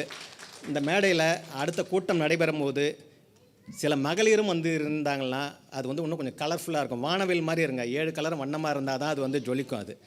அதனால் கலர்ஃபுல்லாக இருக்கும். அதுதான் சொல்ல வரேன் நான். அதனால் பவர்ஃபுல், ஓகே கரெக்டு தான், கலர்ஃபுல்லை விட பவர்ஃபுல் தான். ஏன்னா பெண்கள் நாட்டின் கண்கள்னு சொல்கிறது வெறும் வாய்ப்பச்சு இல்லை. நாங்கள் கொடுக்குறோம், வாங்க பொறுப்பை ஏற்றுக்குங்க, வாங்க நீங்களும் நிகழ்ச்சி நடத்துங்க, உங்களுக்கு நாங்கள் ஆதரவு கொடுக்குறோம். நாங்கள் கீழே உட்காந்து கை தட்டுறதுக்கு எங்களுக்கு ஒரு வாய்ப்பு கொடுங்க. ஏன்னா நாங்கள் பேசும்போது நீங்கள் கை தட்டுறீங்களா இல்லையான்னு தெரியாது. நீங்கள் பேசி நாங்கள் கை தட்டினாங்க, அப்போ தான் நாளைக்கு வீட்டில் போனால் எங்களுக்கு எதனா ஒன்று நல்லது நடக்கும். ஏன்னா எங்கள் வீட்டில் எல்லாம் சொல்லுவாங்க, நீ பாட்டுக்கு போயிடுற, ஃப்ரெண்ட்ஸோடு போயிடுற, ஒன்றா பொன்சங்கர்ன்னு போயிடுறேன்னுவாங்க. உடனே நான் சொல்லுவேன், என்னம்மா பண்ணுறது, அவரோட அன்பு தொல்லை தாங்க முடியலன்ட்டு. நான் அன்பு தொல்லை கொடுத்தா நீ கோச்சிக்கிற, அவர் அன்பு தொல்லை கொடுத்தா மட்டும் ஏற்றுக்கிறியான்றாங்க. ஏன்னா இதுக்கு என்ன ஒரே காரணம்னா, இங்கே நட்புன்ற ஒரு வார்த்தையில் கட்டி போட்டுறாரு. புரியுதா? அங்கவும் இருக்குது, நட்பு இருக்குது. அங்கே நட்புக்கு மிஞ்சின காதல் இருக்குது, பாசம் இருக்குது, அதெல்லாம் ஓகே. பட் இருந்தாலும் அதான் நான் சொன்னேன் பார்த்தீங்களா, there is a difference between the relationship and friendship. Relationship is beyond the limit of friendship. அதாவது நட்பு என்பது எல்லைக்கு அப்பாற்பட்டது. அதனால் இந்த நட்பை போற்றுவோம், வாங்க இணைந்து செயல்படுவோம். நம்ம சாலமன் பாப்பையா சொல்கிற மாதிரி வாங்க பழகலாம், பழகி பாருங்கள், பிடிச்சா கண்டினியூ பண்ணுங்கள், பிடிக்கலன்னா உங்கள் வேலையை பார்த்துட்டு போங்க. வாங்க, இந்த நிகழ்ச்சியும் வெற்றிகரமாக நடக்கும், இந்த இயக்கம் அடுத்த கட்டத்திற்கு செல்லும். உங்களுடைய அன்பும் மரணம் ஆதரவும் ஒருங்கிணைப்பும் வாழ்த்துக்களும் எப்போதும் தேவை என்று கூறிக்கொண்டு அனைவருக்கும் எல்லாம் வல்ல இறைவனை வேண்டி அடுத்த கட்டத்திற்கு செல்வோம், உழைப்பால் உயர்வோம், தமிழால் இணைவோம் என்று சொல்லி வாய்ப்புக்கு நன்றி கூறி விடைபெறுகிறேன். நன்றி, வணக்கம்.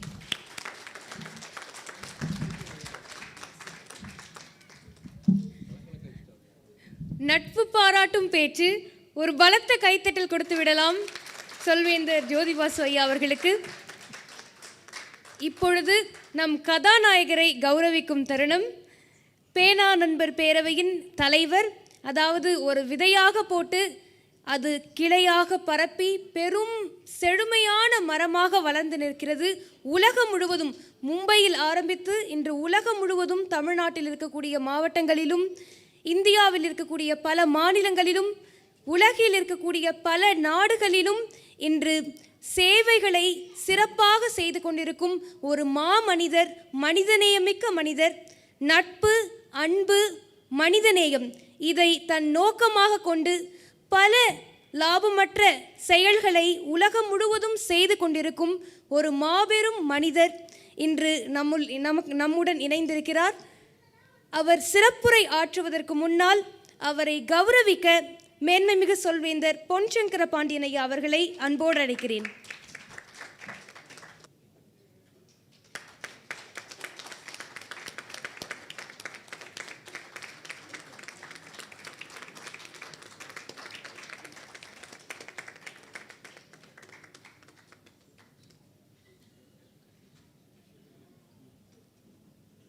தமிழ் பணி செம்மல், மனிதநேய மாமணி ஐயா மா கருண் அவர்களுக்கு நாம் அனைவரும் இந்த தருணத்தில் பலத்த கரகோஷங்களை எழுப்பிவிடலாம்.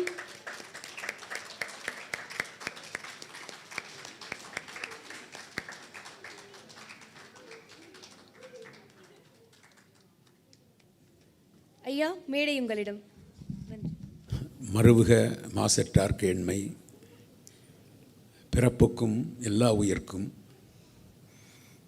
யாதும் ஊரே யாவரும் கேளீர் என்ற பொன்னெழுத்து வாசகங்களுக்கு சொந்தக்காரர்களான என் இனிய தமிழ் உறவுகளே, கடல் கடந்து வாழ்ந்தாலும் உணர்வுகளால்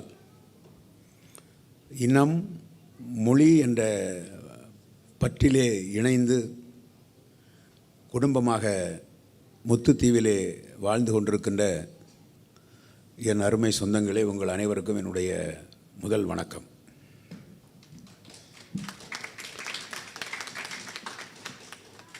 இந்திய பேனா நண்பர் பேரவை என்ற பேரியக்கம்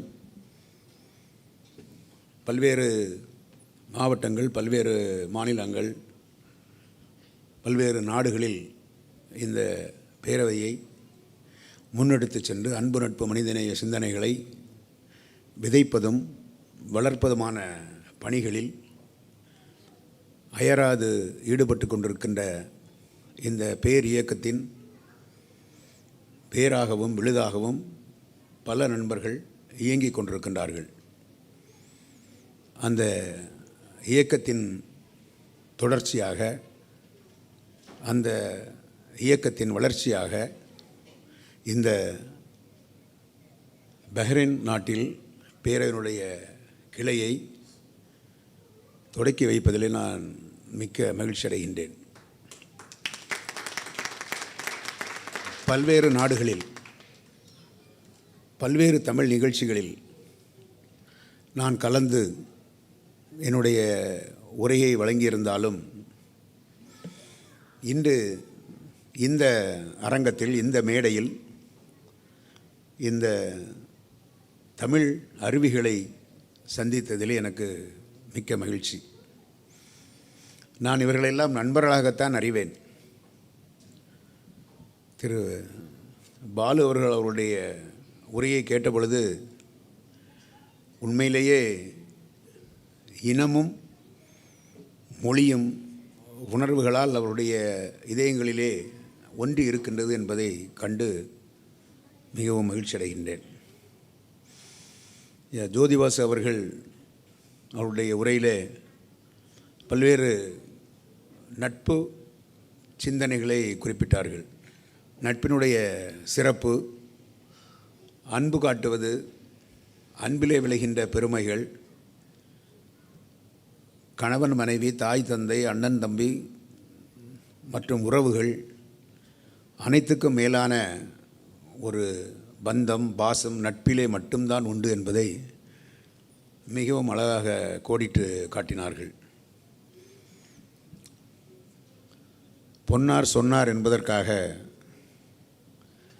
இந்த இயக்கத்திலே தங்களை இணைத்து கொண்டு இன்று அந்த பேரவையினுடைய கருப்பொருள்களை உள்வாங்கி பேரவை வளர்ச்சியிலே தம்மை முழுமையாக ஈடுபடுத்தி கொண்டிருக்கின்ற பேரவை குடும்ப உறவுகளை, வாழ்த்துவதில் மிக்க மகிழ்ச்சி அடைகின்றேன். இந்த பேரவை 28 ஆண்டுகளுக்கு முன்னால் 1993 ஆண்டு மும்பையிலே ஏற்பட்ட தொடர் குண்டு வெடிப்பினுடைய வேதனை பிரசவம் தான் இந்திய பேனா நண்பர் பேரவை. 7 இடங்களிலே தொடர் குண்டு வெடிப்புகள் நடந்து பல்வேறு மக்கள் மாண்டு போனதும், பலர் அங்கங்களை இழந்து மிகவும் இரத்தங்களாக சதை பிண்டங்களாக ஆங்காங்கே விழுந்து கிடந்த காட்சிகளை கண்டு நொந்து மனிதநேயத்தினுடைய உணர்வுகளை உலகுக்கு உணர்த்த வேண்டும் என்ற அடிப்படையிலே இந்த இந்திய பேனா நண்பர் பேரவை என்ற இயக்கம் சரியாக 2 ஆண்டுகள் அதற்கான முன்னெடுப்புகளை மிகவும் தீர்க்கமாக, மிகவும் ஆணித்தரமாக மக்கள் மத்தியிலே விதைத்ததன் காரணமாக சரியாக 2 ஆண்டுகளுக்கு பிறகு மார்ச் மாதம் 12ஆம் தேதி 1995ஆம் ஆண்டு மும்பையிலே துவக்க விழா கண்டது. முகில் கிழித்து எழுகின்ற முழுமதியாய் மக்கள் மனதிலே மனிதநேய சிந்தனைகளை விதைக்கின்ற பணிகளை முன்னெடுத்து கடந்த 29 ஆண்டுகளாக இந்த பேரவை செயல்பட்டு கொண்டிருக்கின்றது என்பதனை நான் இந்த பேரவையை பற்றி எந்த அளவுக்கு ஆழமாக அழுத்தமாக நான் பேச வேண்டும் என்று விரும்பினேனோ அதைவிட அதிகமான அழுத்தத்தோடு அன்போடு இந்த பேரவையை உங்களுக்கு அறிமுகப்படுத்தி அமர்ந்திருக்கின்ற நண்பர்களை நான் வாழ்த்துகிறேன். இந்த அளவுக்கு இந்த பேரவையினுடைய உணர்வுபூர்வமான செய்திகளை, அன்பு, நட்பு, மனிதநேயத்தினுடைய தாக்கத்தை, அதனுடைய வீரியத்தை உங்களுக்கு உணர்த்துகின்ற அளவுக்கு அவர்கள் தங்கள் இதயங்களையே இந்த பேரவையை சுமந்திருக்கிறார்கள் என்பதனுடைய வெளிப்பாடாகத்தான் நான் இதனை பார்க்கின்றேன். இதனால் விண்முடிக்கும் என்றாய்ந்து அதனை அவன்கண் விடல் என்ற குரலுக்கு ஒப்பாக இங்கே மதிப்புக்கும் போற்றுதலிற்கும் உரிய முனைவர் பொன் சங்கரபாண்டியன் அவர்களை இந்த பஹ்ரைன் கிளையினுடைய அமைப்பாளராக நாங்கள் தேர்வு செய்த பொழுது அவர்களை பற்றிய ஒரு முழுமையான பின்னூட்டத்தை அறிந்து தெரிந்து அவருடைய பின்புலம் என்ன, இங்கே ஐயா ஜோதிபாசு அவர்கள் மிகவும் சிறப்பாக குறிப்பிட்டார்களே அவருடைய திறமைகளை, இவனால் முடிக்கும் என்றாய்ந்து அதனை அவன்கண் விடல் என்ற குரலுக்கு ஏற்ப திரு பொன்னார் அவர்களை இங்கே நியமித்திருக்கிறார்கள் என்று சொன்னார்கள். அதற்கு ஏற்ப நாங்கள் தலைமை நிர்வாகிகள் பஹ்ரைனிலே ஒரு அமைப்பாளர் வேண்டும், அவர் யார், அவருக்கு தகுதியான ஒரு ஆள் ஒற்றை மனிதராகத்தான் அவர் இணைந்தார். ஒற்றை நண்பராக அவர் பேரவையில் இணைந்த பொழுது அவரை அமைப்பாளராக அறிவித்தால் பஹ்ரைன் நாட்டினிலே இந்திய பேனா நண்பர் பேரவை சிறப்பாக வேரூன்றி வளர முடியும் என்ற ஒரு நம்பிக்கையை எங்களுக்கு ஏற்படுத்திய ஒரு திறமை, ஒரு செயல் ஆற்றல் திரு பொன்னார் அவர்களிடம் கண்டுதான் அவர்களை இங்கே பொறுப்பாளராக அறிவித்தோம். நான் அவரோடு முதன்முறையாக சந்தித்ததே கடந்த இந்த 2023 ஆண்டில் தான் நான் அவரை நேரடியாக சந்தித்தேன். அதற்கு முன்பாகவே அவர் பேரவையுடைய உறுப்பினராக இணைந்த பிறகு உடனடியாகவே இங்கே கிட்டத்தட்ட 12 நல்ல நண்பர்களை தேர்ந்தெடுத்து முத்துத்தீவிலே முத்துக்களாக அவர்களை தேர்ந்தெடுத்து பேரவையினுடைய உறுப்பினராகி தான் இந்த பேரவையை ஒரு அமைப்பாக, ஒரு இயக்கமாக பஹ்ரைன் நாட்டிலே இயங்க வைக்க முடியும் என்ற ஒரு நம்பிக்கை விதையை எங்கள் மனதிலே அவர் விதைத்தார் என்பது ஒரு பெருமையான வரலாறு. கடந்த ஜனவரி மாதம் 11, 12ஆம் தேதிகளில் சென்னையிலே தமிழ்நாடு அரசு ஏற்பாடு செய்திருந்த அயலக தமிழர் நல வாரியத்தினுடைய அந்த விழாவிலே நான் இந்திய பேனா நண்பர் பேரவையும் அந்த அயலக தமிழர் நல வாரியத்திலே உறுப்பினராக இருக்கின்ற காரணத்தால் நான் அங்கு அழைக்கப்பட்டிருந்தேன். பேரவையிலிருந்து 5 நண்பர்கள் அந்த நிகழ்ச்சியிலே கலந்து கொண்டார்கள். அந்த நிகழ்ச்சிக்கு மும்பையிலிருந்து சொல்வேந்தர் மன்றமும் ஒரு அங்கீகரிக்கப்பட்ட தமிழ் அமைப்பாக தமிழ்நாடு அரசினுடைய பதிவேட்டிலே இடம்பெற்றிருக்கிறது என்ற அந்த காரணத்தினால் சொல்வேந்தர் பேரவையினுடைய பிரதிநிதியாக அன்புக்குரிய ஐயா பொன்னார் அவர்கள் அந்த நிகழ்ச்சியிலே வந்திருந்தார்கள். இதை நான் ஏன் இங்கு முக்கியமாக குறிப்பிடுகிறேன் என்றால், இந்திய பேனா நண்பர் பேரவையும் சரி, சொல்வேந்தர் மன்றமாக இருந்தாலும் சரி, 2 இடங்களிலேயுமே திரு பொன் சங்கரபாண்டியன் அவர்களுடைய இடத்தை, அவர்களுடைய தகுதியை, அவர்களுடைய திறமையை, அவர்களுடைய செயல்பாட்டு திறனை சரியாக வெளிப்படுத்தி அந்த அமைப்புகளுக்கும் தான் ஏற்றிருக்கின்ற பொறுப்புக்கும் பெருமை சேர்த்து கொண்டிருக்கிறார் என்பதுதான் உண்மை. அந்த அடிப்படையில் அவரை நான் அங்கு சந்தித்த பொழுது உண்மையிலேயே நண்பர்கள் நீண்ட காலத்திற்கு பிறகு நண்பர்களாக இருந்து நீண்ட காலத்திற்கு பிறகு அவர்கள் சந்திக்கின்ற பொழுது அவர்களுடைய அந்த முகத்திலே ஏற்படுகின்ற ஒரு உணர்வு, அவர்கள் கண்களிலே எழுகின்ற அந்த ஒரு வீரியம், உணர்வினுடைய வெளிப்பாடு, நான் சென்னையிலே அவரை முதல் முறையாக சந்தித்த பொழுது அவரை கட்டி அணைத்து நாங்கள் உச்சி முறந்த போது நட்பினுடைய வலிமை, இந்திய பேனா நண்பர் பேரவை என்ற இயக்கம் எந்த அளவுக்கு வேரூன்றி வளர்ந்திருக்கிறது என்பதற்கு ஒரு எடுத்துக்காட்டாக எங்களுடைய முதல் சந்திப்பு அமைந்தது. அந்த சந்திப்பை தந்த இந்திய பேனா நண்பர் பேரவை அதனுடைய தாரக மந்திரமான அன்பு, நட்பு, மனிதநேயம் அனைத்தையுமே மனதிலே, இதயத்திலே ஏற்றி நாம் செயல்பட்டு கொண்டிருக்கிறோம் என்பதற்கான எடுத்துக்காட்டாகவே நான் அதை பார்க்கின்றேன். அன்புக்குரிய உறவுகளே, இன்று காலையில் இங்கே ஒலித்த திருக்குறள்களினுடைய எண்ணிக்கையை திரு முனைவர் பொன்னார் அவர்கள் சொன்னார்கள். தமிழ்நாட்டிலே கூட இந்த அளவுக்கு இன்று திருக்குறள் நாளைய தலைமுறைக்கு சொல்லப்பட்டு கொண்டிருக்கிறதா என்றால் உண்மையிலேயே இல்லை என்று நான் அடித்து சொல்ல முடியும். ஆனால் கடல் கடந்து வாழுகின்ற நீங்கள் உங்களுடைய பிள்ளைகளுக்கு திருக்குறள் பற்றி சொல்லிக் கொடுத்திருக்கிறீர்கள் என்பது பெருமைக்குரிய விஷயம்.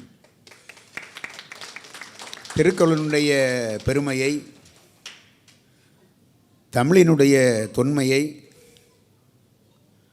எல்லிஸ் காலத்திலிருந்து இன்று கீழடி வரை முனைவர் பொன்னார் அவர்கள் கோடிட்டு காட்டினார்கள். எல்லிஸ் காலம் முதல் இன்றைய கீழடி வரை தமிழினுடைய ஆழம், தமிழினுடைய வேகம், தமிழினுடைய தாக்கம், வீரியம் அனைத்தையுமே கோடிட்டு காட்டினார்கள். கல் தோன்றி மண் தோன்றா காலத்தை முன் தோன்றி மூத்த குடியினுடைய பிள்ளைகள் என்ற பெருமை உலகத்திலே யாருக்குமே கிடைக்காத ஒரு பெருமை நமக்கு உண்டு. ஏனென்றால் அந்த மொழியினுடைய சொந்தக்காரர்கள் நாம். இந்த செய்தியை மணிப்பூர் மாநிலத்தில் மோரே தமிழ்ச்சங்கத்தினுடைய தொடக்க விழா நடந்த பொழுது, அது இந்திய மணிப்பூர் வடகிழக்கு எல்லை மாநிலமான மணிப்பூர் மாநிலத்திலே மோரே என்ற ஒரு நகரம் இருக்கிறது. அங்கே தமிழ்ச்சங்கம் பிரம்மாண்டமான ஒரு பெரிய கட்டிடத்தை கட்டியிருக்கின்றார்கள். அந்த கட்டிடத்திற்கு திறப்பு விழாவின் போது நான் அந்த நிகழ்ச்சியிலே சிறப்பு விருந்தினராக அழைக்கப்பட்டிருந்தேன். அந்த விழா மேடையிலே கிட்டத்தட்ட 600 குடும்பங்கள் அங்கே தமிழர்கள் வசிக்கின்றார்கள். மீதி அனைவருமே மணிப்பூர் மாநிலத்தினுடைய மக்கள் அங்கே இருக்கின்றார்கள். எல்லைப்பகுதி என்ற காரணத்தினால் அனைத்துமே நம்முடைய இராணுவ வீரர்கள், இராணுவத்தினுடைய உயர் பதவியில் இருக்கிற அதிகாரிகள் அனைவருமே கலந்து கொண்ட அந்த விழாவிலே நான் பேசுகின்ற பொழுது, உலகத்தின் மூத்த மொழிகளின் புதல்வன் என்ற திமிர் எனக்கு உண்டு. அந்த திமிரிலே தான் நான் இந்த மேடையிலே நின்று கொண்டிருக்கின்றேன். இந்தியாவின் வடகிழக்கு எல்லை பகுதியிலே உலகத்தின் மூத்த மொழியினுடைய புதல்வன் என்ற திமிர் என்னை இங்கே அழைத்து வந்திருக்கிறது என்று நான் சொன்ன பொழுது, பக்கத்திலே இருந்த அந்த இராணுவ அதிகாரி, தலைமை அதிகாரி, லெப்டினன்ட் ஜெனரல் என்று கருதுகிறேன், அவர் பக்கத்தில் இருப்பவருடன் கேட்டார். நான் சொல்லுகின்ற பொழுது அங்கே ஏராளமாக கைத்தட்டல்களும் ஒரே ஆரவாரமாக இருந்தது. அந்த திமிர் என்ற வார்த்தை அவர்களுக்கு மிகவும் பிடித்து போயிற்று. உலகத்தின் மூத்த மொழியினுடைய புதல்வன் என்ற திமிர் எனக்கு இருக்கிறது என்று நான் சொன்ன பொழுது அதை அவர் கேட்டார். என்ன அந்த அளவுக்கு மக்கள் ஆரவரிக்கிறார்களே, அவர் என்ன சொல்லுகிறார் என்று. அதை அவர்களுக்கு அவர் சொல்லியிருக்கிறார். அவர் என்னை உச்சி மூர்ந்து பாராட்டினார். அந்த பாராட்டு எனக்கு கிடைத்ததாக நான் கருதவில்லை, என் மொழிக்கு கிடைத்ததாகவே நான் கருதுகிறேன். இன்று கீழடியினுடைய ஆராய்ச்சி தமிழினுடைய தொன்மையை எந்த அளவுக்கு இந்த அளவுக்கு தமிழினுடைய தொன்மை வெளிக்காட்டப்படுகிறது என்றால் அதற்கான எதிர்ப்புகள், கீழடியினுடைய ஆராய்ச்சியை நிறுத்தி வைத்த வரலாறும் நமக்கு உண்டு. அங்கு மேலும் தோண்ட வேண்டிய அவசியமில்லை, அங்கு இருக்கின்ற ஆராய்ச்சி தேவையில்லை என்று அதை தடுத்து நிறுத்துகின்ற முயற்சிகள் கூட நமது நாட்டிலே நடந்திருக்கின்றது. அதையெல்லாம் மீறி இன்று உலகத்தினுடைய மூத்த மொழி, முதல் மொழி தமிழ்தான் என்பதை அறிவுபூர்வமாக ஆதாரபூர்வமாக இன்று நாம் நிரூபித்து இன்று நாம் நம்முடைய பெருமையை நிலைநாட்டிக் கொண்டிருக்கிறோம். அந்த மொழியை, அந்த மொழியின் சிறப்பை நீங்கள் உங்கள் பிள்ளைகளுக்கு ஊட்டி வளர்ப்பது மிகவும் மகிழ்ச்சியான ஒரு செய்தி. இங்கே நண்பர் ஜோதிபாஸ் அவர்கள் குறிப்பிட்டு சொன்னார்கள். நான் அதை கண்டிப்பாக நான் இந்த செய்தியை உங்களிடம் சொல்ல வேண்டும் என்று நான் என் மனதிற்குள்ளே அசை போட்டு கொண்டிருந்த பொழுது என்னுடைய அந்த இதய குரலை அவர் கேட்டுவிட்டார், மன் கி பாத்தை அவர் கேட்டுவிட்டார், என்னமோ தெரியவில்லை.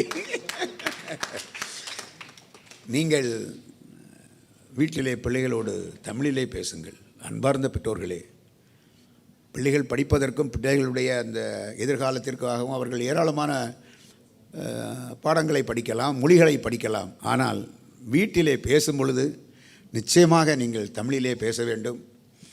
இன்று மும்பையிலே கூட நாங்கள் இதை மிகவும் வேதனையோடு அனுபவித்து கொண்டிருக்கிறோம். ஏனென்றால் மும்பையில் உள்ள பெற்றோர்கள் நிறைய பேர் பிள்ளைகளிடம் தமிழிலே பேசுவது கிடையாது. அந்த பிள்ளைகள் தமிழ் குடும்பத்திலே உள்ள பிள்ளைகள் தமிழர்கள் என்பதை தெரிந்து கொள்ள முடியாத அளவுக்கு அந்த பிள்ளைகள் அங்கே வளர்ந்து கொண்டிருக்கிறார்கள். மும்பையிலே கூட அது ஒரு சோகமான ஒரு செய்தி. இருந்தாலும் இன்று எனக்கு 2 பெண் குழந்தைகள், இருவருக்குமே திருமணம் ஆகிவிட்டது. மூத்த பெண் அமெரிக்காவிலே இருக்கிறார், 2வது பெண் மும்பையிலே இருக்கிறார். ஆனால் அந்த குழந்தைகள் பிறந்த நாளிலிருந்து இன்று வரை வீட்டிலே பேசுகின்ற பொழுது, அப்பா அம்மாவோடு பேசுகின்ற பொழுது தமிழில் தான் பேச வேண்டும் என்பதனை உறுதியாக கடைப்பிடித்து நான் வந்தனால் இன்று அந்த பிள்ளைகள் தமிழ் மொழியினுடைய அந்த ஒரு சிறப்பை உணர்ந்து தமிழிலே பேசிக்கொண்டிருக்கின்றார்கள் என்பதை நான் இங்கு பெருமையோடு நான் பதிவு செய்கிறேன். அன்பார்ந்த உறவுகளே, பேரவை குடும்பமே, பிள்ளைகளுக்கு மொழி உணர்வையும் இன உணர்வையும் ஊட்டி நீங்கள் வளர்க்க வேண்டும் என்று அன்போடு கேட்டுக்கொள்கிறேன். இன்று இங்கு திருக்குறள் சொன்னார்கள். திருக்குறளுக்கு என்று ஒரு தனிச்சிறப்புகள் ஏராளமாக உண்டு. அதையெல்லாம் அவர்கள் எல்லாம் சொல்லிவிட்டார்கள். நானும் அதே அரைத்தமாகவே அரைப்பது சரியாக இருக்காது. திருக்குறள் என்பது நமக்கு கிடைத்த ஒரு பெருமை. மறுவுக மாசற்றார் கேண்மை என்று உலகத்தின் எந்த மொழியிலுமே சொன்னதாக வரலாறே இல்லை. ஒரு நட்பு எப்படி இருக்க வேண்டும் என்பதற்கு கிட்டத்தட்ட 4 அதிகாரங்களிலே 40 திருக்குறள்கள் சொல்லப்பட்டிருக்கின்றன. இருந்தாலும் என்னுடைய இதயத்திலே மிகவும் நெருக்கமாக நான் உள்வாங்கிய ஒரு திருக்குறளினுடைய பகுதி தான் மறுவுக மாசற்றார் கேண்மை.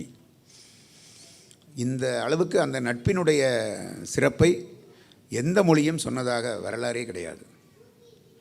இங்கே பிள்ளைகள் காலையிலே ஒரு மாணவர் அதிகப்படியாக 61 குறள்களை சொன்னார். 61. உண்மையிலேயே அந்த மாணவனுடைய பெற்றோர்களுக்கு நான் தலை வணங்குகிறேன். இந்த பிள்ளைகள் மனப்பாடம் செய்த அந்த திருக்குறளை, அவர்களுக்கு அந்த திருக்குறள் என்பது என்ன, அதனுடைய காலம் என்ன, அந்த திருக்குறள் என்ன சொல்கிறது என்பதனையும் அந்த பிள்ளைகளுக்கு நீங்கள் சொல்லிக் கொடுக்க வேண்டும். இங்கே முனைவர் பொன்னார் அவர்கள் குறிப்பிட்டதைப் போல தமிழ் என்ற வார்த்தையே இல்லாமல் 2500 ஆண்டுகளாக தமிழர் மனதிலே நிலைத்து நிற்கின்ற ஒரு நூல் எங்கேயுமே தமிழ் என்று குறிப்பிடப்படவில்லை. அந்த அளவுக்கு அந்த நூலை திருவள்ளுவர் படைத்திருக்கின்றார். அதிலே சொல்லாத செய்திகளே இல்லை. புறந்தூய்மை நீரால் அமையும், அகந்தூய்மை வாய்மையால் காணப்படும். சுருக்கமாக சொல்லி நிறைவாக விளக்கிய அந்த கருத்துக்கள் 1330 அருங்குறளும் 1330 அருங்குறளும் பாயிரத்தினோடு பகர்ந்து தருவின் போய் ஒருத்தர் வாய் கேட்க நூல் உளவோ மண்ணு தமிழ் புலவராய் கேட்க வீற்றிருக்கலாம் என்று திருக்குறளினுடைய அடைமொழிகள் கூறப்படுகின்றன. அந்த அளவுக்கு சிறப்பு வாய்ந்த மொழிக்கு சொந்தக்காரர்கள், அந்த அளவுக்கு சிறப்பு வாய்ந்த ஒரு இலக்கியத்திற்கு சொந்தக்காரர்கள் என்ற திமிர் நமக்கு வேண்டும். அந்த திமிரை அந்த பிள்ளைகளுக்கு நீங்கள் ஊட்டி வளர்ப்பது மிகவும் பெருமைக்குரியதாக இருக்கிறது. இன்னும் அந்த பிள்ளைகள் அந்த மொழியினுடைய சிறப்பையும் திருக்குறளினுடைய சிறப்பையும் உணர்ந்து கொள்கின்ற வகையிலே அவர்களுக்கு நீங்கள் அந்த சிறப்புகளை ஊட்ட வேண்டும் என்று இந்த நேரத்திலே நான் உங்களை வேண்டுகோளாக வைத்து, இந்திய பேரானன்பர் பேரவையினுடைய கிளை நல்ல இதயங்களை, அன்பு, நட்பு, மனிதநேயம் சிந்தனைகளை விதைக்கின்ற, அந்த விதைகளால் இதயங்களை இணைக்கின்ற ஒரு அமைப்பை இன்று இங்கே உங்களுக்கு இந்த முனைவர் பொன் சங்கரபாண்டியன் அவர்களுடைய பொறுப்பிலே உங்களுக்கு அறிமுகப்படுத்துகின்றோம். பேரவையிலே இணைந்து மனிதநேய சிந்தனைகளை வளர்ப்பதிலே நீங்கள் ஒத்துழைக்க வேண்டும் என்று அன்போடு கேட்டுக்கொள்கின்றேன். தமிழ் இயக்கத்தை பற்றி குறிப்பிட்டார்கள். தமிழ் இயக்கம் வேலூர் தொழிற்பயிற்சி பல்கலைக்கழகத்தினுடைய வேந்தர் ஐயா விஸ்வநாதன் அவர்கள் புரட்சித் தலைவர் எம்ஜிஆர் அவர்களுடைய அமைச்சரவையிலே அமைச்சராக இருந்தவர். சிறந்த கல்வியாளர். விஐடி பல்கலைக்கழகத்தை வேலூரிலே நிறுவி இன்று கிட்டத்தட்ட 5000 மாணவர்கள் கல்வி பயில்கின்ற ஒரு பெரிய கல்வி நிறுவனமாக அதை நடத்தி வருகின்ற அவருக்கு தமிழ் மீது உள்ள அன்பால், பற்றால், காதலால் தமிழுக்கு ஏதேனும் செய்ய வேண்டும், தமிழ் நாளைய தலைமுறைக்கு எடுத்துச் செல்லப்பட வேண்டும் என்ற ஒரு ஒற்றை நோக்கோடு அந்த தமிழ் இயக்கத்தை மிகவும் சிறப்பாக நடத்தி கொண்டிருக்கின்றார்கள். அந்த அமைப்பும் இங்கே உங்களுடைய மனங்களில் விதைக்கப்பட்டு இருக்கிறது என்று அதனுடைய பொறுப்பாளராகவும் ஐயா முனைவர் பொன்னார் அவர்கள் செயல்பட்டு கொண்டிருக்கின்றார்கள். இயக்கங்கள் என்பது நமது இதயத்தை பலப்படுத்துவதாகவும் இதயங்களை இணைப்பதாகவும் இருக்க வேண்டும். அந்த வகையில் இந்திய பேரானன்பர் பேரவையும் தமிழ் இயக்கமும் இரட்டைக்குழல் துப்பாக்கியாக அந்த எடுத்த அந்த கருத்துக்களை மக்கள் மத்தியிலே விதைப்பதிலே செயல்பட்டு கொண்டிருக்கின்றது. உங்களுடைய மனங்களில் இந்த உணர்வுகள், தமிழ் உணர்வும் இன உணர்வும் அன்பு, நட்பு, மனிதநேய சிந்தனைகளும் தொடர்ந்து சிறந்து விளங்க வேண்டும். உங்களை ஒரு மனிதர்களாக இருக்கின்ற உங்களை மனிதர்களாக உருவாக்குகின்ற சக்தியாக இதை நீங்கள் எடுத்துக்கொள்ள வேண்டும் என்று கேட்டு, இந்திய பேரானன்பர் பேரவை உங்களுக்கு இந்த பஹ்ரைன் நாட்டிலே ஐயா முனைவர் பொன்னார் அவர்களுடைய பொறுப்பிலே உங்களுக்கு அறிமுகப்படுத்தி அந்த கிளையை துவங்கி வைப்பதிலே நான் மிக்க மகிழ்ச்சி அடைகிறேன். உங்களுடைய அன்பும் ஆதரவும் மனிதநேய சிந்தனையும் வீட்டிற்கும் நாட்டிற்கும் பயன்பெறுகிற வகையிலே இந்த அமைப்புகள் உங்களுடைய செயல்பாடுகளுக்கு உரம் சேர்க்க வேண்டும். அதற்கான வாய்ப்புகளை நீங்களே உருவாக்கி கொள்ள வேண்டும் என்று கேட்டு, இந்த நல்ல நாளிலே உங்களோடு கலந்து கொள்ளுகிற ஒரு வாய்ப்பு எனக்கு கிடைத்தது. இந்த வாய்ப்பு என்னுடைய மனிதநேய சிந்தனைகளும் தமிழ் உணர்வும் கொடுத்த ஒரு வாய்ப்பாகவே கருதுகிறேன். என்னை அன்போடு வரவேற்று உபசரித்து உங்களில் ஒருவனாக உங்கள் இதயங்களிலே எனக்கும் ஒரு இடமளிக்கின்ற வகையிலே உங்களோடு கலந்துரையாடி பேசுகின்ற இந்த ஒரு வாய்ப்பு கிடைத்தது.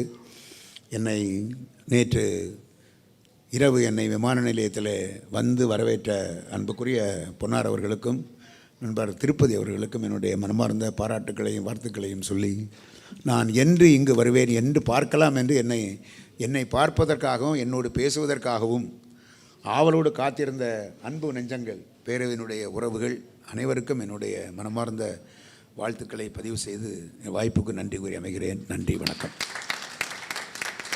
மிக்க நன்றி ஐயா. உங்களுடைய வருகை மிகவும் பாராட்டத்தக்கது. உங்களுடைய பணிக்கு எங்களுடைய வாழ்த்துக்கள். மிக்க நன்றி. இப்பொழுது நாம் அனைவரும் ஆர்வத்தோடு எதிர்பார்த்து கொண்டிருக்கும் ஒரு தருணம். முடிவுகள் என் கையில் இருக்கிறது. 1330 குறள்களில் 1000 அர்த்தங்களை அற்புதமாய் முப்பாலில் கலந்து 2000 ஆண்டுகள் கடந்த பின்பும் இனிக்கின்ற தமிழை உலக அரங்கில் உயர்த்தி நிற்கும் வள்ளுவனின் வார்த்தை கூறாம் திருக்குறள்.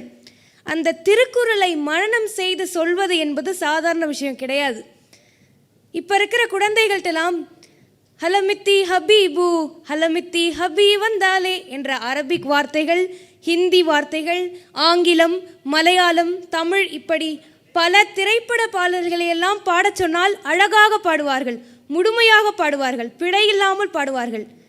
ஏனென்றால் அவர்கள் நடைமுறையில் அதை கேட்டுக்கொண்டிருக்கிறார்கள். பயணம் செய்யும் பொழுதும் தொலைக்காட்சியிலும் பல நிகழ்வுகளிலும் அதை அவர்கள் பழக்கப்படுத்திக் கொள்கிறார்கள். அதனால் அவர்களுக்கு தெரியும். ஆனால் திருக்குறள் என்பது பள்ளி பாடங்களில் கூட, பள்ளி புத்தகங்களில் கூட 10 குறள் கொடுத்தால் அதில் 3 குறள் ஸ்டார் போட்டிருக்கும், மனப்பாட பகுதி என்று சொல்வார்கள்.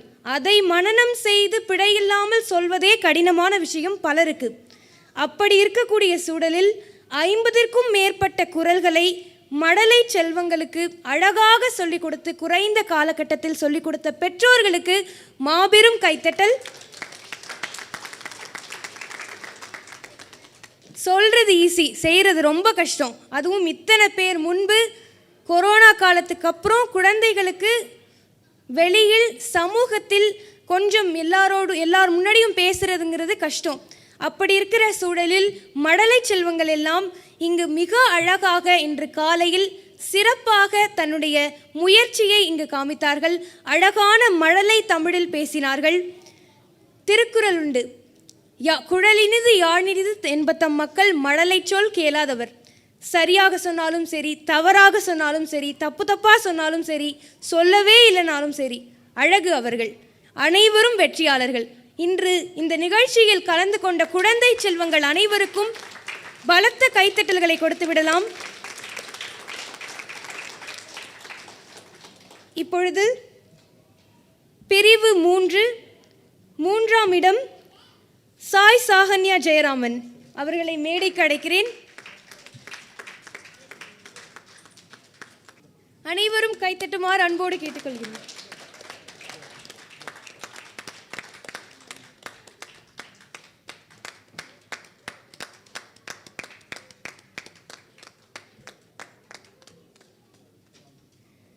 பிரிவு 3 இரண்டாம் பரிசு யோகேஸ்வரன்.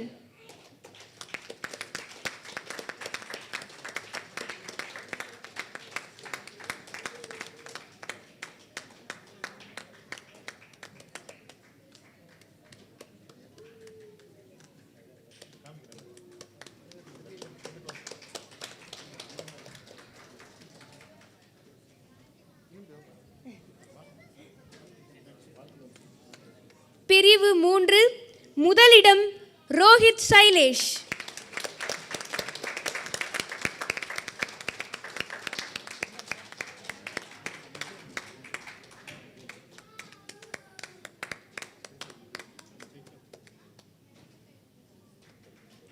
பிரிவு 3இல் பங்கு பெற்ற அனைத்து குழந்தைகளையும் மேடைக்கு அன்போடு அழைக்கிறோம் ஆறுதல் பரிசுகளுக்காக. பர்மேஷ் சுரேஷ், எஸ் ரிதீஷ், சாய் கார்த்திக் விமல், உமாதேவி வீரகுமார். குழந்தைகள் இங்கிருந்தால் மேடைக்கு அன்போடு அழைக்கிறோம். பர்மேஷ் சுரேஷ்,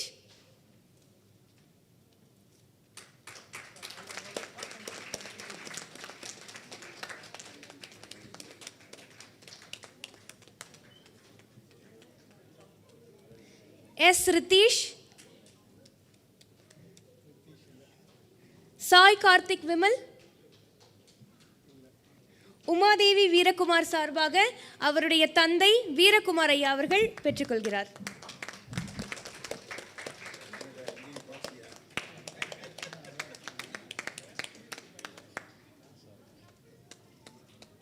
பிரிவு 2 மூன்றாம் பரிசு நித்தீஷ்.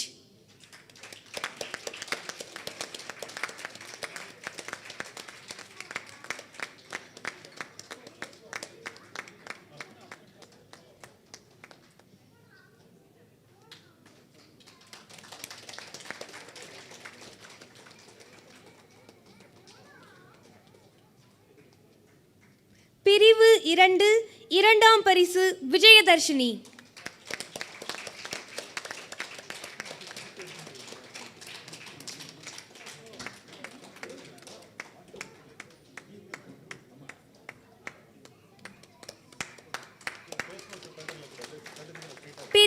2 முதல் பரிசு தனன்யா Sri Nagarajan.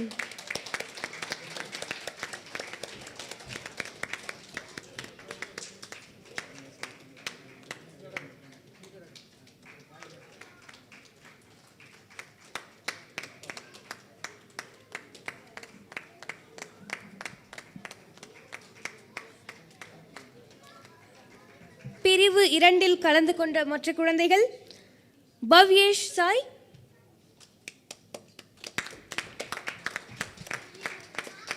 Harini Sri,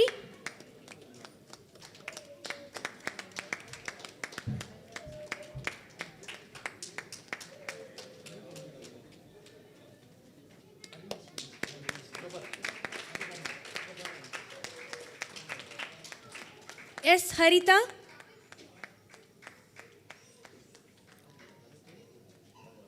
S Haritha, Santhosh, Santosh Krishna, V R Raghav,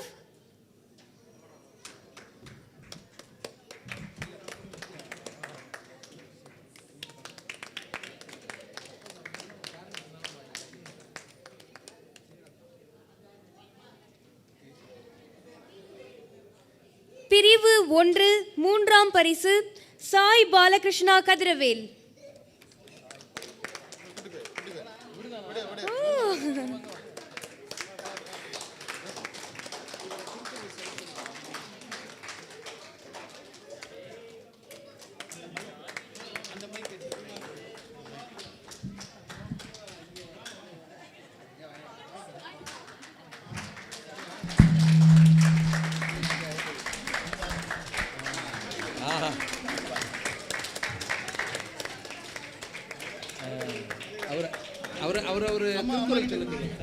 அம்மா கிட்ட கொடுத்துரு. திரும்ப திருக்குறள் சொல்ல சொல்லுங்க. எங்களுக்காக திருக்குறளை சொல்லுமாறு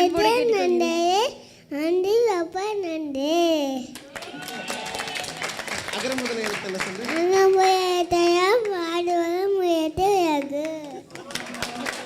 இன்னொன்னு ஏதாவது சொல்ல சொல்லு.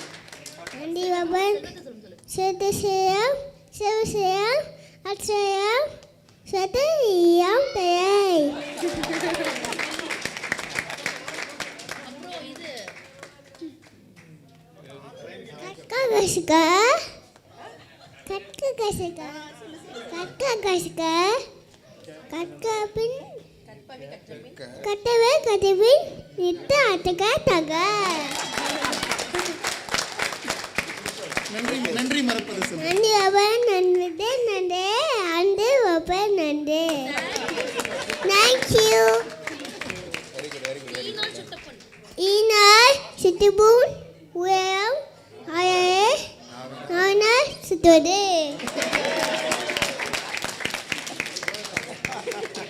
ஓகே, நல்லா வருவேன், நல்லா வருவேன். Very good, very good. Super super. பிரிவு 1 இரண்டாம் இடம் ஆராத்யா அருண் கௌஷிக்.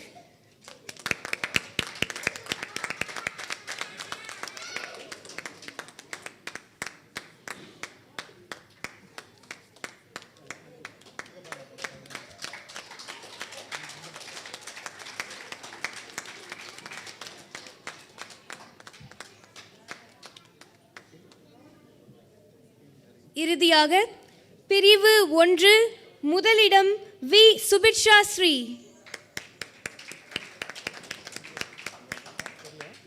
சுபிட்சா ஸ்ரீ,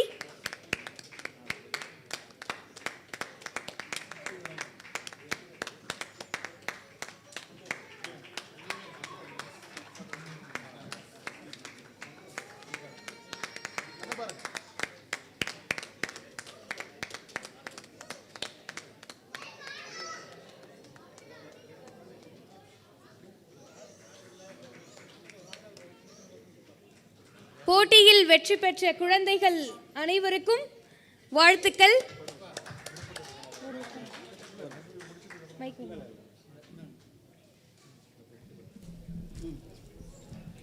அந்த சின்ன குழந்தைங்க வாங்கப்பா. அந்த பிங்க் கலர் ஷர்ட், அந்த ரெட் கலர் ஷர்ட். தம்பி தம்பி வாங்க வாங்க வாங்க. வேற யார் குட்டி குழந்தை இருக்கிறது? தம்பி நீ வாப்பா. ஒன்று தான் இருக்கு. 3 பேர். இன்னும் ஒரு ஆள் வாங்க.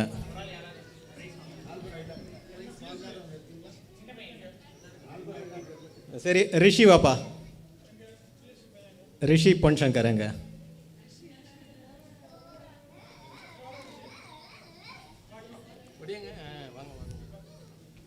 இப்போ எல்லாரும் வந்துட்டாங்க gift கொடுக்குறாங்கன்ட்டு. இங்கே தான் ஒரு ட்விஸ்ட் இருக்குது. ஒரு குரல் சொல்லிட்டு வாங்கிட்டு போங்க.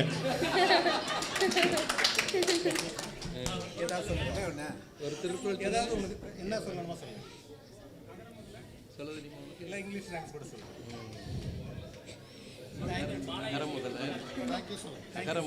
சொல்லு. அகமுதல் இடத்தமிழ் ஆகியவதம் முடச்சி உலகு.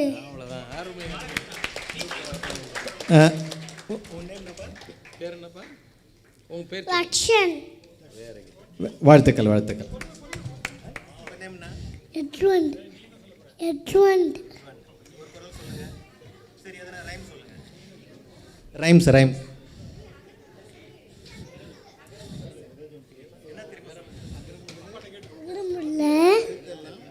எழுத்தெல்லாம் ஆடி பகவான் முறிட்டே உலகு.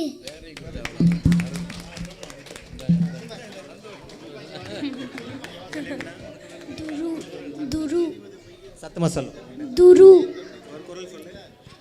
ஆதி இன்னா செயல்தாரி ஒருத்தல் அவர் நாண நன்னயம் செய்துவிடல். யாருமே யாருமே.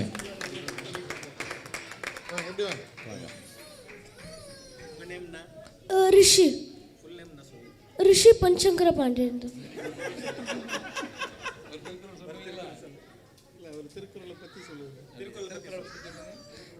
திருக்குறள் ஏந்தது திருவள்ளுவர்.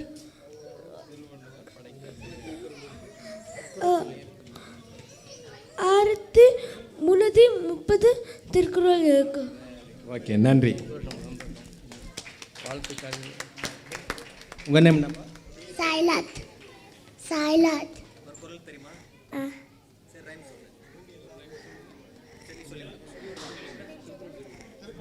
நல்ல செல்ல போடிக்க போய்த்த பின் தலைச்சே தலைச்சுடு. Okay okay. பெரியவங்க குரல் சொன்னால் ப்ரைஸ் இருக்குது. ஆனால் கண்டிஷன் 100 குரல் சொல்லணும். இன்று வெற்றி பெற்ற குழந்தைகள் அனைவருக்கும் வாழ்த்துக்கள், பாராட்டுக்கள். நம் நிகழ்ச்சி நிறைவடைய உள்ளது. இறுதியாக நன்றியுரையாற்றி நிகழ்ச்சியை நிறைவு செய்ய நம் பஹ்ரைனின் தமிழ் ஆர்வலர், தமிழ் ஆளுமை, பல தமிழ் ஆர்வலர்களுக்கெல்லாம் உறுதுணையாக இருந்து அவர்களுக்கெல்லாம் வழிகாட்டி, வழிகாட்டிகளின் வழிகாட்டி, எங்களின் மேன்மைமிகு சொல்வேந்தர், மிகுந்த நட்பு பாராட்டும் நல்லுள்ளம் கொண்ட தெளிந்த பேச்சும் தெளிந்த மனமும் உள்ள எங்களின் மேன்மைமிகு சொல்வேந்தர் குகநாதன் ஐயா அவர்களை நன்றியுரையாற்றி நிகழ்ச்சியை நிறைவு செய்ய அன்போடு அழைக்கிறேன். உங்கள் அனைவரின் கைத்தட்டல்களுடன். நன்றி. பேரன்புக்கும் பெருமதிப்பிற்கும் உரிய பேனா நண்பர்கள் பேரவை நிறுவனர் தலைவர் ஐயா திரு காரூன் அவர்களே,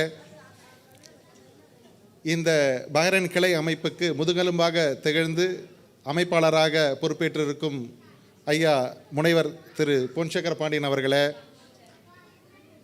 எங்கள் பேரவை நண்பர் சொல்வேந்தர் ஜோதிபாசு அவர்களே,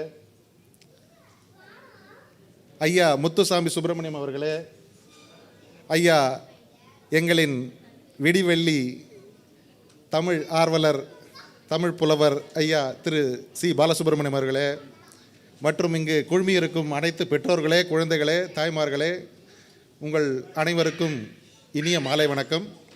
இந்த நன்றியுரைன்னு சொல்லும் போதே பார்த்தீங்கன்னா, நான் அதான் இவர்கிட்ட இப்போ அமைப்பாளர்கள்ட்ட சொன்னேன், நன்றியுரை முடிச்சதுக்கப்புறமா தான் மற்றது எல்லாமே அப்படின்னு, விருந்து எல்லாமே. அதை கேட்டு தான் ஆகணும், வேறு வழி இல்லை. ஏன்னா நன்றியுரைன்னும் போது நீங்கள் பார்த்துட்டிங்கன்னா கட்சி கூட்டமோ இல்லை எந்த கூட்டமோ பார்த்தீங்கன்னா, நன்றியுரைன்னும் போது பார்த்தீங்கன்னா கூட்டம் கலைய ஆரம்பிச்சிடும்.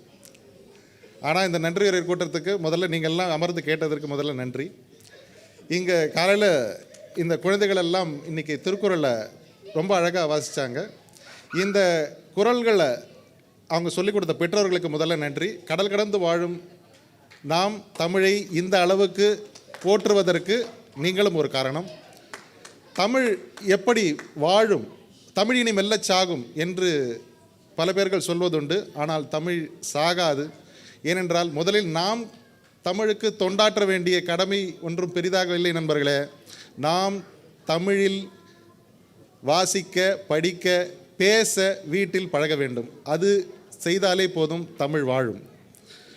ஒரு மேலை நாட்டு கவிஞன் சொன்னான், நாளை என் மொழி அழிகிறது என்று தெரிந்தால் இன்று என் உயிர் போகும் என்று சொன்னான்.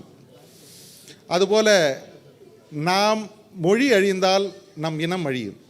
அதனால் தமிழ் மொழியை மாற்று மொழி கலப்பில்லாமல் நாம் பேச பழக வேண்டும். முதலில் அதை நாம் பிள்ளைகளுக்கு சொல்ல வேண்டும். அதை சொன்னாலே தமிழ் வாழும். நண்பர்களே, 6 மொழிகள் செம்மொழி என்பது இப்பொழுது உங்களுக்கு தெரிந்திருக்கும். இந்த 6 மொழிகள் செம்மொழிகளில் முதலில் நாம் தெரிந்து கொள்ள வேண்டியது என்னவென்று சொன்னால், உலகத்தின் மிக பழமையான மதம் புத்த மதம்.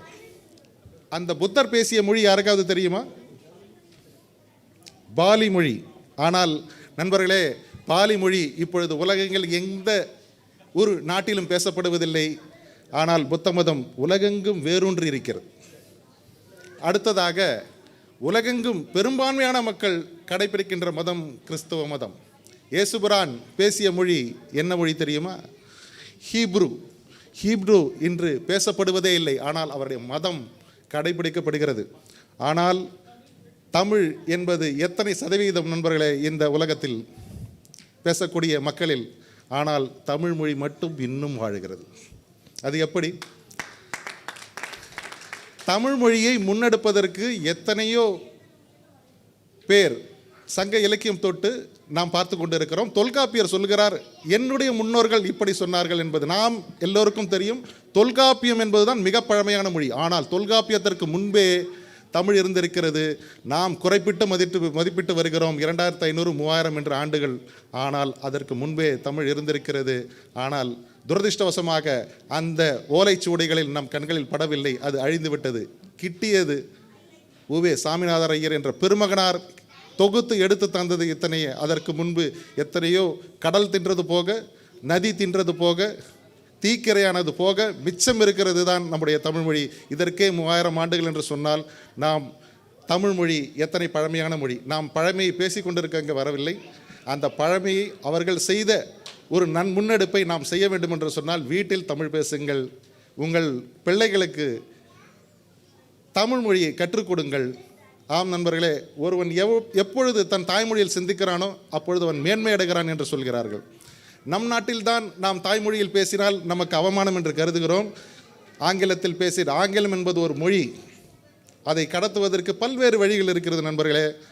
ஆனால் ஜப்பான் நீங்கள் சென்றீர்கள் என்றால் ஜப்பான் மொழி மட்டும்தான், அங்கே ஜப்பானிய மொழி மட்டும்தான் பேசப்படுகிறது. சீன மொழியை மட்டும் பேசுகிறான். ஆனால் இந்தியாவிற்கு தமிழகத்திற்கு வந்தால் தமிழன் ஆங்கிலம் பேசுகிறான், தமிழை மறக்கிறான். நண்பர்களே, தமிழ் ஏன் இவ்வளவு பழமையானது நண்பர்களே? யாரோ ஒருவர் முன்னெடுக்கிறார். அதாவது ஓலைச்சுவடி நமக்கு கிட்டியது 18ஆம் நூற்றாண்டில். ஆனால் ஒரு ஓலைச்சுவடியும் கெட்டு போகும் வாய்ப்பு. ஏனென்றால் அதை பதப்படுத்தி அதை எழுத்தாணியால் எழுதுவது ஒரு கலை. அதனால்தான் முன்பெல்லாம் அந்த புள்ளிக்கு நாம் அந்த ஓலைச்சுவடியில் அந்த புள்ளி இருக்காது. அதாவது மெய்யெழுத்துக்கு புள்ளி இருக்கும் அல்லவா? ஏனென்றால் அதை குத்தியால் ஓலை கிழிந்துவிடும். அதனால் புள்ளி இல்லாமல் எழுதுவார்கள், அதை பதப்படுத்தி வைப்பார்கள். ஆனால் அதற்கும் அதாவது ஷெல்ஃப் லைஃப் என்று சொல்லப்படுகிறதே, அதற்கு ஒரு தகுதி இருக்கிறது. அதாவது எத்தனை காலம் இதை சேர்த்து வைக்கிறார். ஆனால் யாரோ ஒருவர் நமக்கு முன்னால் ஒரு 100 வருடங்களுக்கும் 150 வருடங்களுக்கும் பிரதி எடுத்து வைத்திருக்கிறார் நண்பர்களே. அதை யார் என்பது நான் தேடிக்கொண்டிருக்கிறேன். அதை நாம் தேடி அவர்களுக்கெல்லாம் நாம் நன்றி கடன் பட்டிருக்கிறோம். 2000 ஆண்டுகளுக்கு முன்னால் அல்லது எத்தனை பேருடைய உழைப்பு இருந்திருக்கிறது. அதை பிரடி எடுத்து திருக்குறள் 2000 வருடமாக ஒருவர் கடத்திருக்கிறான் என்றால் அது எப்படி நண்பர்களே? இது தமிழ் மொழியில் மட்டுமே உள்ள சிறப்பு, வேறு எந்த மொழியிலும் இதுவரை இல்லை, நாம் கண்ட மொழிகளில்.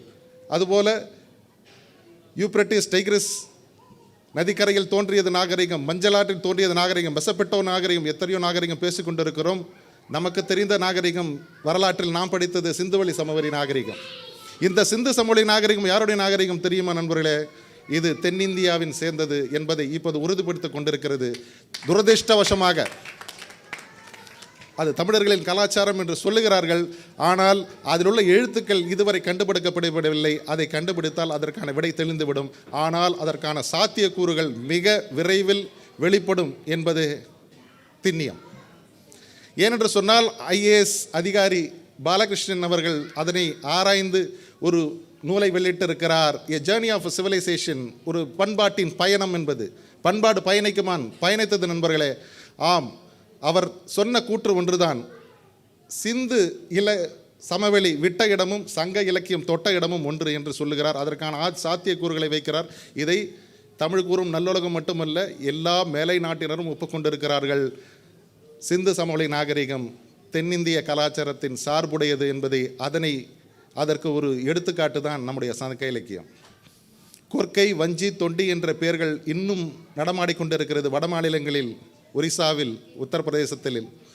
இப்பொழுது இந்த சிந்து சமவெளி நாகரிகம் எங்கு தொடங்கியது என்று சொன்னால் இப்பொழுது இருக்கின்ற ஆப்கானிஸ்தான், பாகிஸ்தான், இந்த பலுச்சிஸ்தான், இந்த சமவெளிகளில் சிந்து சமவெளி நாகரம் இருந்திருக்கிறது. அங்கிருந்து நகர்ந்து எந்த ஒரு காரணத்தினாலோ இயற்கை சீற்றங்களினால் நகர்ந்து வந்திருக்கிறது அந்த நாகரிகம். அதைத்தான் பண்பாட்டின் பயணம் என்று எழுதுகிறார். அது சர் ஜான் மார்ஷல் என்பவர் நிரூபிக்கிறார். அதையே தான் மற்ற அறிஞர்கள் சொல்கிறார்கள், தொல்பொருள் ஆய்வாளர்கள். இது தமிழர் கலாச்சாரம், தமிழர் நாகரிகம் தான் சிந்து சமவெளி. அதை நிரூபிப்பதற்கான சாத்தியக்கூறுகள் சாத்தியப்பட்டிருக்கிறது. ஆனால் அதை ஒத்துக்கொள்ள சிலர் மறுக்கிறார்கள். அதற்கான முன்னெடுப்புகள் நடந்து கொண்டே இருக்குது நண்பர்களே. மிக விரைவில் அது வெளிப்படும். அப்பொழுது தமிழரின் கொடி உயர பறக்கும் என்பதுதான் உண்மை. அதை நாம் எப்படி முன்னெடுக்கப் போகிறோம் என்பதுதான் இப்பொழுது நமக்குள்ள மிகப்பெரிய சவால். நாம் சொன்னது போல பிறமொழி கலப்பில்லாமல் நாம் பேச பழகுவோம், நம் பிள்ளைகளுக்கு கற்றுக் கொடுப்போம், நம்முடைய அடுத்த தலைமுறை வளரும். திருக்குறள் என்ற இந்த மிகப்பெரிய காப்பியத்தை இன்று குழந்தைகள் எல்லாம் பரிமாறுகிறார்கள் என்று தான் சொல்ல வேண்டும். அத்தனை தெளிவாக, அத்தனை உச்சரிப்பு சுத்தமாக இருந்தது. அதிலும் முக்கியமாக இந்த படிப்பறிவை பற்றி திருக்குறள் சொன்ன ஒரு திருக்குறள் நான் மெய்சிலிருந்து போனேன். எனக்கு மனத்துக்கு பிடித்த நெருங்கிய குறள், யாதாமல் நாடாமல் ஊறாமல் என்னொருவன் சாந்துணையும் கல்லாதவாறு என்று சொன்னார் வள்ளுவர். இதற்கான பொருள் எத்தனை பேருக்கு தெரியும் என்று தெரியாது நண்பர்களே. ஆனால் இதனுடைய பொருள் மிக தெளிவாக சொல்கிறேன். இறக்கும் வரை நாம் படிக்க வேண்டும் என்று சொல்லுகிறார் வள்ளுவர். இதனை ஆராய்ந்துதான் அதைத்தான் நம்முடைய அவ்வை சொல்லியிருக்கிறார். அணுவை துளைத்து 7 கடல் புகட்டியவன் வள்ளுவன். திருக்குறள் நீங்கள் 10 வயதில் படித்தால் ஒரு பொருள் தரும், 20 வயதில் படித்தால் ஒரு பொருள் தரும், 50 வயதில் படித்தால் ஒரு பொருள் தரும். அதுதான் திருக்குறள். நீங்கள் படித்து கொண்டே இருங்கள். உங்கள் பிள்ளைகளுக்கு திருக்குறளை கற்றுக் கொடுங்கள். கற்றுக் கொடுப்பது மட்டும் ஒரு குறள் படி அவர்களை வாழ கற்றுக் கொடுங்கள். திருக்குறள் உங்களை நெறிமுறைப்படுத்தும். இதைத்தான் காந்தி சொன்னார். லியோ டால்ஸ்டாய் ஒரு முறை காந்தி இடத்தில் சொன்னார். காந்தி எப்பொழுதெல்லாம் மன நெருக்கடிக்கு ஆளாகிறாரோ அப்பொழுது லியோ டால்ஸ்டாய் ரஷ்ய எழுத்தாளர் சிறுகதையை படிப்பார். அப்பொழுது காந்தி கேட்டார், ஐயா டால்ஸ்டாய் அவருக்கு கடிதம் எழுதுகிறார் நண்பர்களே, இது அத்தனையும் வரலாறு, உங்களுக்கு இந்த அறநெறி கருத்துக்கள் எங்கிருந்து கிடைக்கிறது என்று சொன்னார். அப்பொழுது டால்ஸ்டாய் சொன்னார், ஐயா இந்தியாவில், தென்னிந்தியாவில் திருக்குறள் என்ற மொழியிலிருந்து எடுக்கிறேன். அப்பொழுதுதான் இந்தியாவில் திருக்குறள் என்ற ஒரு மொழி இருந்திருக்கிறது காந்திக்கு தெரிய வருகிறது. ஆம், திருக்குறள் மொழிபெயர்க்கப்பட்டு ஆங்கிலேயர்கள் செய்த ஒரு நல்ல காரியம். திருக்குறள் எல்லா மொழிகளிலும் பெற்றிருக்கிறது. அடுத்த வேதாகமம், பரிசுத்த வேதாகமம், விவிலியம் என்று சொல்லுகிறவங்க இந்த பைபிள் அடுத்ததாக அதிகமாக மொழிபெயர்க்கப்பட்ட நூல் திருக்குறள். அந்த திருக்குறளை நம் பிள்ளைகள் எல்லாம் இன்று மிக அழகாக தெளிவாக சிந்தித்தார்கள். இது நாம் தமிழுக்கு 2 மதிப்பெண் கிடைக்கக்கூடிய ஒரு பொருளாக பார்த்திருக்கிறோம். ஆனால் இது வாழ்க்கையின் மதிப்பெண் உயர நாம் திருக்குறளை படிக்க வேண்டும். எப்பொழுதும் இந்த தமிழில் எழுதிய திருக்குறள் 90% திருக்குறள் உங்களுக்கு தெளிவாக புலப்படும். பகுத்தறிவை பற்றி சொல்லுகிறார் திருவள்ளுவர். உங்களுக்கு தெரிந்த குறள் தான், எப்பொருள் யாராய்வாய் கேட்பினும் அப்பொருள் மெய்ப்பொருள் காண்பதறிவு. இதை வரை ஒரு பகுத்தறிவு கொள்கையை எந்த ஒரு புலவனும் உலகத்தில் சொல்லிவிட முடியாது நண்பர்களே. பிறப்புக்கும் எல்லா உயிர்க்கும் என்று தொடங்கிறார் வள்ளுவர். பிறப்புக்கும் எல்லா உயிர்க்கும் சிறப்பா செய்தொழில் வேற்றுமையான் என்று, பிறப்பால் எல்லாம் ஒன்றும் சமம் என்று சொல்ல. அதனால் தான் உலக பொதுமுறை என்று வைக்கப்பட்டிருக்கிறது திருக்குறள். இதனை நாம் எப்படி செய்ய வேண்டும் என்று சொன்னால், குமரகுரு சொன்னது போல மெய்வருத்தம் பாரார், பசி நோக்கார் கண் துஞ்சார், எவ்வவர் தீமையும் மேற்கொள்ளார், கர்மமே கண்ணாயினார் என்பதைப் போல சில தமிழறிஞர்கள் இதனை முன்னெடுத்து சென்று கொண்டிருக்கிறார்கள். அதனை நாம் நம் அன்றாட வாழ்வில் தமிழ் படித்து தமிழ் கூறும் நல்லுலகத்துக்கு நாம் செய்யும் சிறு தொண்டு, நாம் தமிழ் பேசுவது, நம்முடைய பிள்ளைகளுக்கு தமிழ் கற்றுக் கொடுப்பது, அடுத்த தலைமுறைக்கு அதை கடத்துவது. இதை செய்தால் போதும், தமிழ் பல லட்சம் கோடி ஆண்டுகள் வாழும் என்பதே உண்மை. இப்பொழுது இந்த சங்க இலக்கியம் தொட்டு சிந்துவெளி நாம் பேசியிருக்கிறோம். இந்த சங்க இலக்கியங்களில் வரும் பாடல்கள் எல்லாம் அப்பொழுது நம் தமிழன் எவ்வளவு எந்த ஒரு இதுவரை கண்டெடுத்த அகழ்வாராய்ச்சியர்கள் தமிழர்கள் கோயில்களை கண்டுபிடிக்கவில்லை நண்பர்களே. இயற்கை வழிபட்டான் என்பதுதான் இருக்கிறது. மூத்தார் நீத்தார் வழிபாடு, மூத்தார் வழிபாடு என்பதுதான் இருக்கிறதே தவிர எந்த ஒரு மதமோ இனமோ நம்முடைய தமிழ் மரபில், மண்ணில், சங்க இலக்கியங்களில் எந்த ஒரு சுவடுகளுமே இல்லை. அதுபோல ஒரு மதம், இனம், ஜாதி, மொழி கடந்த ஒரு இனம்தான் தமிழினம். இங்கு எல்லோரும் சமம். 3000 வருடங்களுக்கு முன்பு பிறப்புக்கும் எல்லா உயிர்க்கும் என்பதை எதை பொருட்டு எழுதினான் வள்ளுவன் என்பது யாருக்கு தெரியும்? யாதும் ஊரே யாவரும் கேளீர். எல்லோரையும் உலகமயக்க, தாராளமயமாக்கல், பொருளாதாரமயமாக்கல் என்பதை நாம் இப்போது பேசிக்கொண்டிருக்கிறோம். கணியன் பூங்குன்றனான் என்பது நாம் இங்கே செங்கல்பட்டு அருகிலே பிறந்த ஒருவர் கணியன் பூங்குன்றனார். யாதும் ஊரே யாவரும் கேளீர், தீதும் நன்றும் பிறர் தர வாரா என்று சொன்னார். இப்படி தமிழை பற்றி பேசிக்கொண்டே போகலாம். ஆனால் நன்றியுரை என்ற ஒரு சிறு பாத்திரத்தை ஏற்றிருக்க காரணத்தினால் உங்களுடைய நேரத்தின் அருமை கருதி இப்பொழுது நன்றியுரை பாராட்ட நான் விடுகிறேன். இன்று நன்றியுரை மட்டும் பேசிவிட்டு எல்லோருக்கும் நன்றி என்று சொல்லிவிட்டு போவதில் அர்த்தமில்லை நண்பர்களே. என்னால் முடிந்தது தமிழுக்கு நான் சொல்ல வேண்டிய கருத்துக்களை சொன்னேன். உங்கள் குழந்தைகளுக்கு நூல்களை வாசிக்க கற்றுக் கொடுங்கள். அப்துல் ரஹ்மான் சொன்ன கவிதை ஒன்று நினைவுக்கு வருகிறது எனக்கு. கர்ணன் ஒரு நூல் தந்தான், இயேசு ஒரு நூல் தந்தான், முகம்மது ஒரு நூல் தந்தான், எல்லோரும் நூல் தந்தார்கள் இதயங்களை தைப்பதற்கு.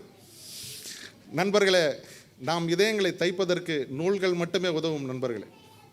ஆம், அதற்காகத்தான் அதை நூல் என்று சொன்னான். நூல் என்றால் எந்த பக்கம் பிடித்து நீங்கள் நிறுத்தினாலும் அது நேராக இருக்கும். நூல் நம்மளை நேர்வழிப்படுத்தும், ஒரு மனிதனை மனிதனாக்கும். எழுத்தாளர் பிரஜோன் சொல்லுவார், எப்பொழுதுமே இலக்கியம் படித்தால் என்ன நடக்கும், இலக்கியம் படித்தால் என்ன ஆகும், என்ன கிடைக்கும்? இலக்கியம் படித்தால் ஒரு மனிதன் மனிதனாவான். அவனை நான் முழு மனிதனாக வேண்டும் என்று சொல்லவே, அவன் இலக்கியம் படித்தான் அவன் முக்கா மனுஷன் ஆவான் அப்படின்னு சொல்ல. அப்போ மனுஷன் என்ன பண்ணுவான்? இலக்கியம் படித்தான் லஞ்சம் வாங்க மாட்டானா? வாங்குவான். ஆனால் வாங்கும்போது கை நடுங்கும். அடுத்த தடவை அதை பண்ணுறதுக்கு யோசிப்பான். இதுதான் இலக்கியம் பண்ணும் நண்பர்களே. மனிதனை மனிதனாக கற்றுக் கொடுக்கும், மனிதனாக நேசிக்க கற்றுக் கொடுக்கும்.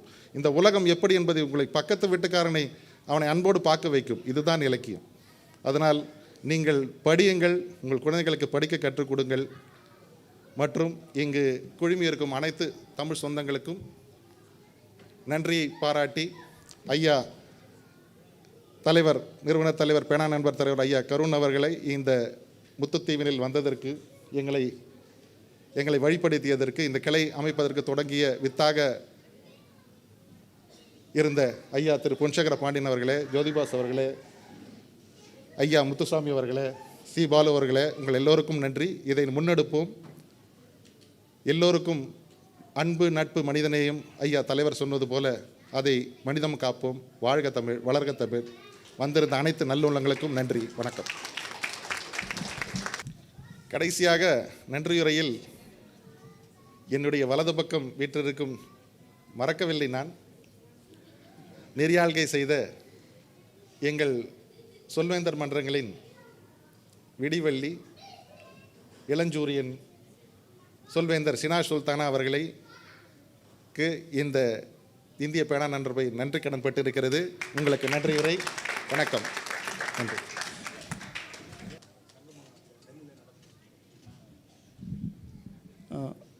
பேனா நண்பர்கள் அனைவரையும் மேடைக்கு அழைக்கிறோம். தற்போது சென்ற 2 வாரங்களுக்கு முன்பு புதுடெல்லியில் பேனா நண்பர்கள் பேரவையின் 26வது மாநாடு வெற்றிகரமாக நடந்தது. உலகத்தில் உள்ள நண்பர்கள், பேனா நண்பர்கள் அனைவரும் அதில் கலந்து கொண்டார்கள். கிட்டத்தட்ட 186 நண்பர்கள் அதில் கலந்து கொண்டார்கள். அந்த மாநாட்டில் வெளியிட்ட இந்த நூல், இதை பெற்றுக்கொள்ளுமாறு அனைத்து நண்பர்களையும் கேட்டுக்கொள்கிறோம். அனைவரும் மேடைக்கு வரவும். திருப்பதி சுவாமிநாதன்,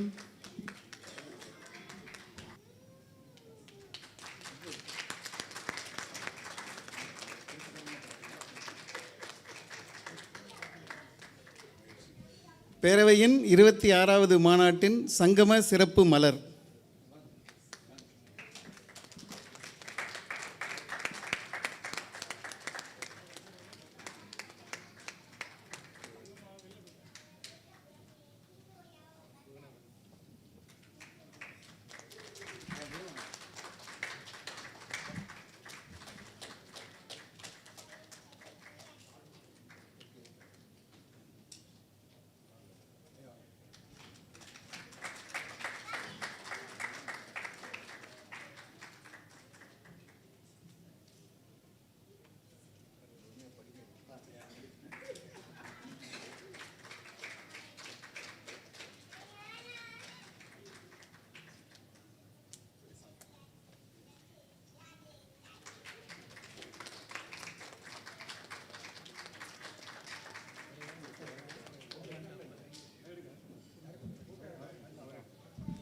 நம்முடைய அன்பிற்கும் நேசத்துக்கும் உரிய பூர்ணா கார்ப் ஹரி அவர்களை மேடைக்கு அழைக்கிறேன். வாருங்கள் ஐயா.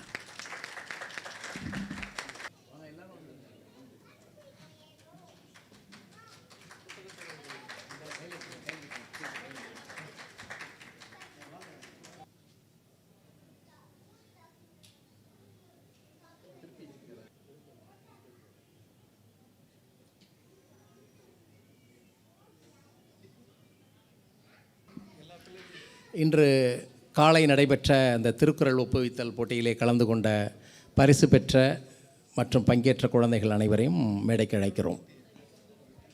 அனைவரும் சற்று மேடைக்கு வருமாறு அன்போடு அழைக்கிறோம். அனைத்து குழந்தைகளும் வாருங்கள். உங்களுடைய கோப்பைகளையும்